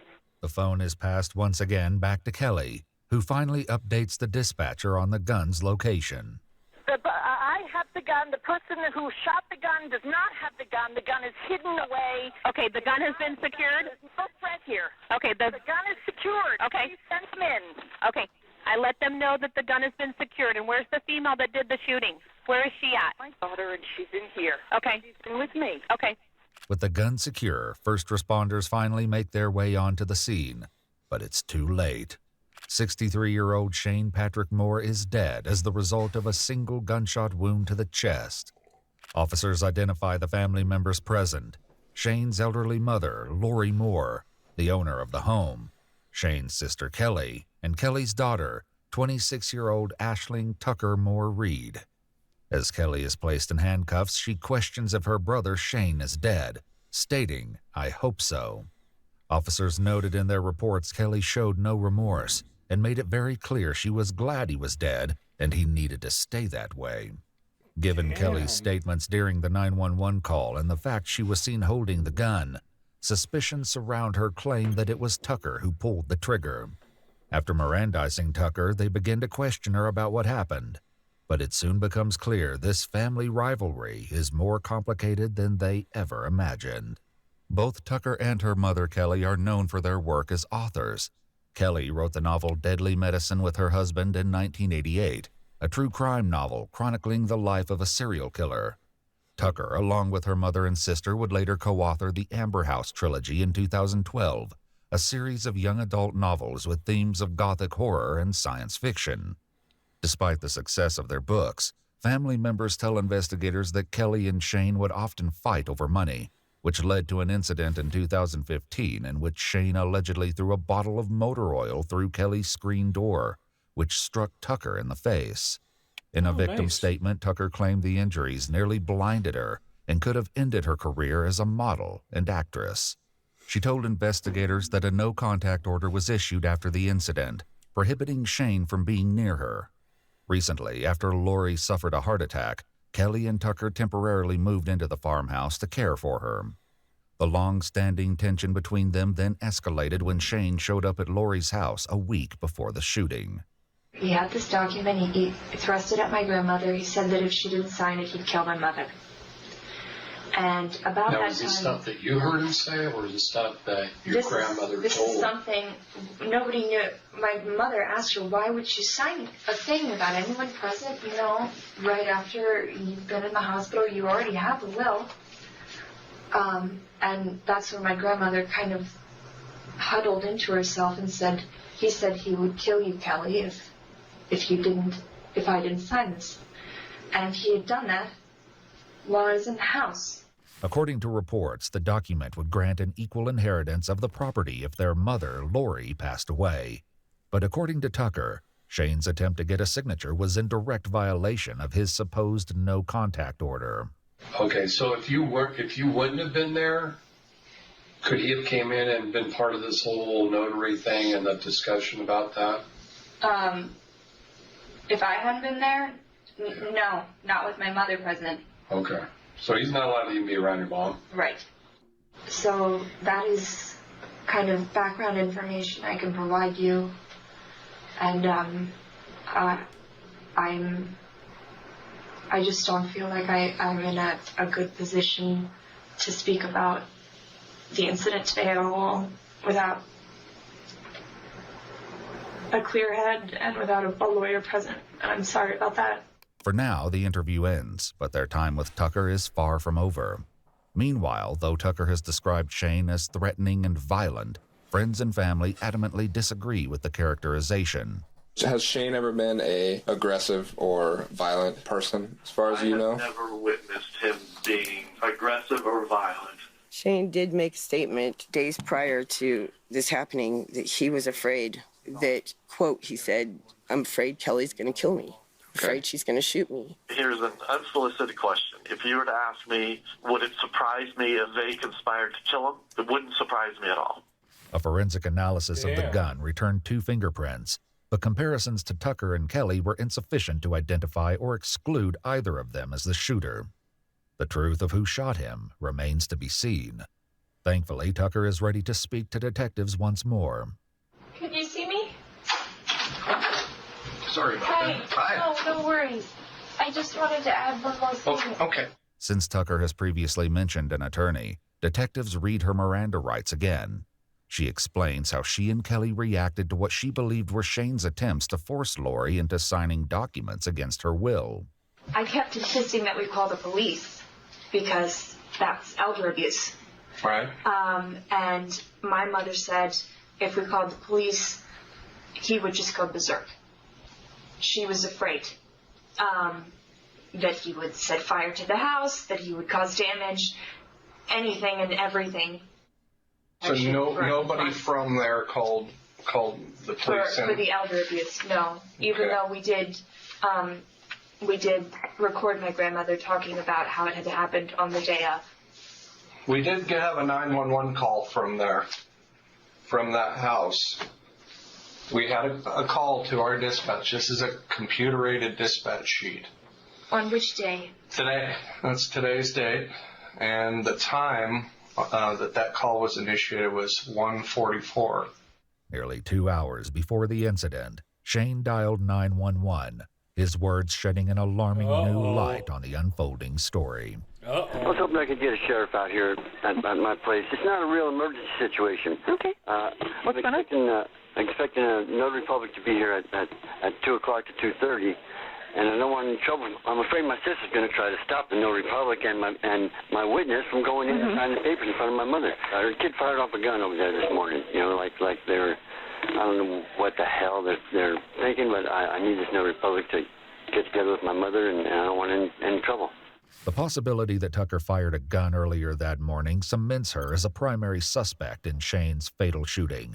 A startling revelation further explained by Shane's roommate, Stacy. Shane walked over to tell his mother that the notary was not going to be there until noon. And I don't know what transpired, but Shane came running back to the house, and within seconds of him hitting the back door, getting through the back door, there was shots fired off. How many? 2. Okay. I heard 2 shots. And did they come from in the direction of Yes. Lori's residence? Yes. Okay. What did Shane say to you about his, after going over to the residence that morning? He said, quote, "The little just fired off a gun." A deputy with the Jackson County Sheriff's Office contacted Shane for more details, but ultimately informed him they could not get involved in civil issues without a court order. Now, Tucker must answer for the shocking claims made by her uncle. Your uncle called reporting that you fired a gun on the property today. Well, Prior to that time. well, that's bizarre. I found a gun that I believed belonged to my grandfather. I wanted to know if it was loaded. I took it outside onto the porch and I fired it. That was this morning. Okay. Was that the gun that was used? Yes. Really? Okay. I wonder if the gun's loaded. Instead of just opening the thing and checking the chamber. Like, it's literally, I don't know what it's called, speed load? Speedwell or whatever. It's not like a magazine. I gave it to my mother afterwards saying, I think that this gun, I didn't even know how to use it. It doesn't need to be cocked to shoot, but I thought it did earlier this morning. So, we were just kind of curious about your you'll grandpa's be able gun. to see the gun. Yeah. Okay. It wasn't meant to scare him or anything like that? No, absolutely not. Okay. People are always shooting. Okay. You can see my grandmother's... That's important. That helps right there. That puts your voice on it. But let me ask you about, are you a gun person? No. All right. No. Have you ever shot a gun before this morning in your life? My friend from Arkansas, when I went to USC, took me to a gun range, and he laughed at me the whole time. Okay. So, all right. You don't own any guns? I don't own guns. I'm not licensed to carry. No. Okay. So that kind of raises another question. What made you go out today? What was going on in your mind to make you want to test fire that gun today, to make sure it worked? I don't know. I've been scared out of my mind for so long. I just saw this thing. Though Tucker is admitted to firing the gun earlier in the day, it isn't enough to prove she later used it to shoot Shane. Little do they know, Tucker's cell phone was recording when the entire incident occurred, providing crucial evidence that would later change everything. For now, Tucker describes the moment she saw Shane approaching the house, just as her mother Kelly realized what the document was and tore it in half. As soon as my mom tore up the document, he ran towards the front door, which was unlocked. Did you see him run? Yes. Okay. And my mom, and I ran. This is the thing. My mom ran, and I could hear her making noises, and I started screaming, and this is where it gets hazy for me. I picked up the gun off the table because it was on the table. That's where my mother had put it. Shane started opening the door and entering the house. Okay. And he was banging the door into my mother. My mother was screaming, and he was screaming. And I had the gun, and I'm sorry. Okay. Take your time.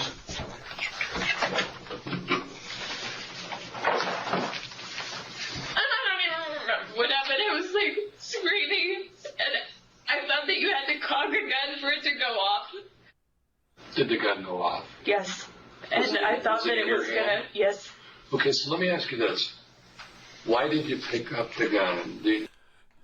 See, I picked up the gun, I aimed it at him, I pulled the trigger, but I didn't think it was going to go off, obviously.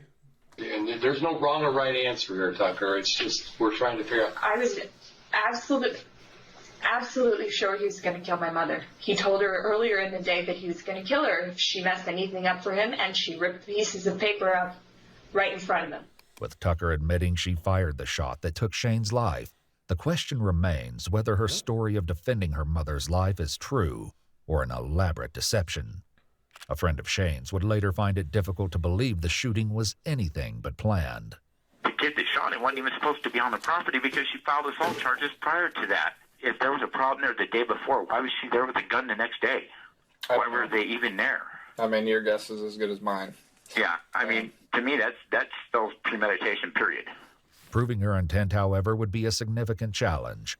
As investigators search for any sign of remorse from Tucker, her mother Kelly's behavior during the 911 call raises unsettling questions. Are you sorry this happened to Shane? I'm so sorry. Do you think You're the one who just said, I don't care, I hope he's dead. And now you're sorry just because there's a police officer standing in front of you? Like, he deserved it? My thing is stick to one. Either you're sorry or you don't give a shit. Either way, you're still probably fucked. Because it's either, I guess it depends on how long you get, because it's either premeditated or manslaughter. You didn't mean to. What? But I don't see manslaughter at all. I would think you deserve to be in jail. Because your mom made it pretty. I remember her screaming, "Die, die," while he was bleeding out, and I was... Okay, yeah, blood in his mouth, too. I was sobbing and sobbing. Do you think your mom had any involvement in this? You mean what? By getting it all jacked up, by yelling at you, saying to shoot him. Did you hear your mom saying? I don't think my mom told me to shoot him. I don't recall that. Witnesses from the shooting would later tell investigators they overheard Tucker state to Kelly, "You told me to do it." Tucker, however, claims her words were unrelated to the shooting. What do you remember saying? Do you remember saying something to the effect of, You told me I could do it. See, that's weird. I don't know why you'd say that, because now you could get a conspiracy with your mom. Like, it just seems dumb. You told me. Watch the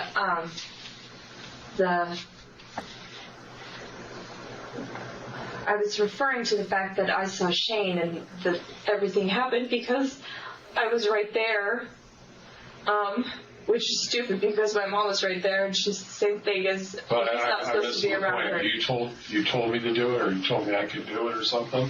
Be there, be present while the will addendum stuff was happening.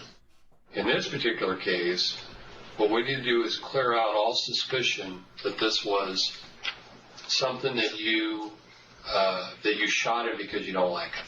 Right. Okay. I would never have done that. And to end all the problems with all the threats and everything else. Yeah. No, I would never have shot him in front of so many witnesses if it was just a case of me not liking him. I would not have done it. Do you remember pulling the trigger? No, yes, I don't know. What do you mean? I know Do you think that. you did anything wrong? Yeah, I feel like I'm gonna go to hell. Detectives leave the room to discuss what they've learned, leaving Tucker on her own. It isn't long before a sudden meltdown has them returning to check on her. I feel like she's sad just because she's got caught. She knows she's going to jail. I feel like in the moment she said she doesn't give a shit if he dies, but now that she's like in the police station, they're questioning her. She probably realizes she's going to prison for a long time. Now she's all distraught. I feel like she's got no remorse.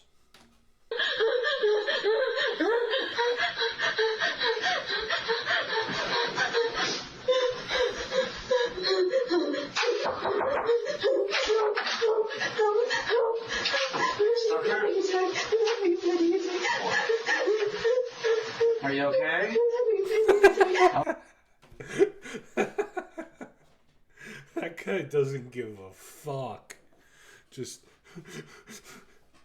yeah, you all right over there? You need like a glass of water or something? Just fucking. Take a deep breath.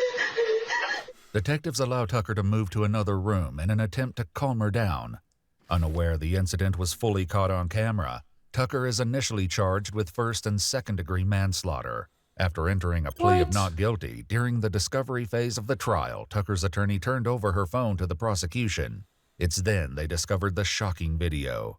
As the footage begins, she appears to hold the phone in her hand as Shane walks toward the front door of the home. Shane needs to stay away from the property.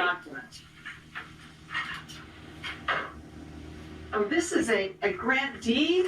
So do you know what this is? This is not getting signed. Okay. Do you know anything about this? No. It was It's not getting signed. This is up to you whether you sign it. Yeah, she's not Okay, signing you a have grant to deed. do it on She's your not own. signing a grant deed. She's not, I was told it was she was told it was an inheritance, a will. An addendum to her will. A will. This is not. This is a grant deed. You're not signing a grant deed, Mother. No, I Do you understand what a grant deed is? He's coming into the house. God damn it. Pick up the gun. She's not signing a grant deed, Shane. I thought it was a will. She's not signing a grant deed. Yeah. You son of a... Tucker picks up the gun from the table and walks toward Shane at the front door. She's not signing a grant deed. It's her property. She said she signed it. Yeah, if you... As Kelly and Shane argue near the door, Tucker can be seen lifting the gun in her right hand just before pulling the trigger. You told her. Get out of here. Oh, God. Get it. Jesus. Oh, God. She shot it. The video convinces law enforcement that Shane was not acting violently or threatening. No, he's just walking over going, why didn't you sign it? Yeah. And that Tucker did not act in self-defense or for the defense of her mother. Yeah, the charges what was the for guy Tucker doing? were upgraded from manslaughter to murder. Good. According to multiple news sources, while out on bond and awaiting trial, Tucker continued with her acting career, starring in a lead role under the name Win Reed. The movie From the Dark featured Tucker in the role of a killer. According to IMDb, the cast and crew were unaware that Tucker was facing homicide charges at the time of filming. Damn. On May 27, 2020, Tucker accepted a plea deal to the lesser charge of second-degree manslaughter and was sentenced to 6 years and 3 months in prison, with an added 3 years of probation after her Only release. 6 years? After her conviction, Tucker sued her attorney for giving her phone to the prosecutor, which ultimately led to their discovery of the video. A judge dismissed her lawsuit due to a rule that states you can only sue your criminal defense lawyer for negligence if you've been exonerated for the crime. While in jail, Tucker received new charges related to the unlawful possession of heroin and supplying contraband, charges which were later dismissed. 26-year-old Aisling Tucker Moore Reed served her sentence at the Coffee Creek Correctional Facility in Wilsonville, Oregon, and was reportedly released in November 2024. I'm a notary. That's crazy. Only 6 years? She clearly shot the guy. Like, the guy walks into the... It's not even in the house. He's out like, the She's door. not. I was told it wasn't. She was told it was an inheritance, a will. This is not getting signed. That's just crazy. Only 6 years. You'll die in the middle of a 911 call and you get 6 years. Yeah? Take your best guess. Just dying in here and your whole family talk shit about you.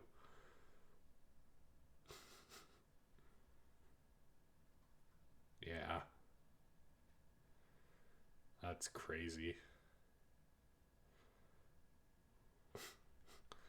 I don't do blood. Sorry, buddy. Damn. Take your best guess. I'm a notary.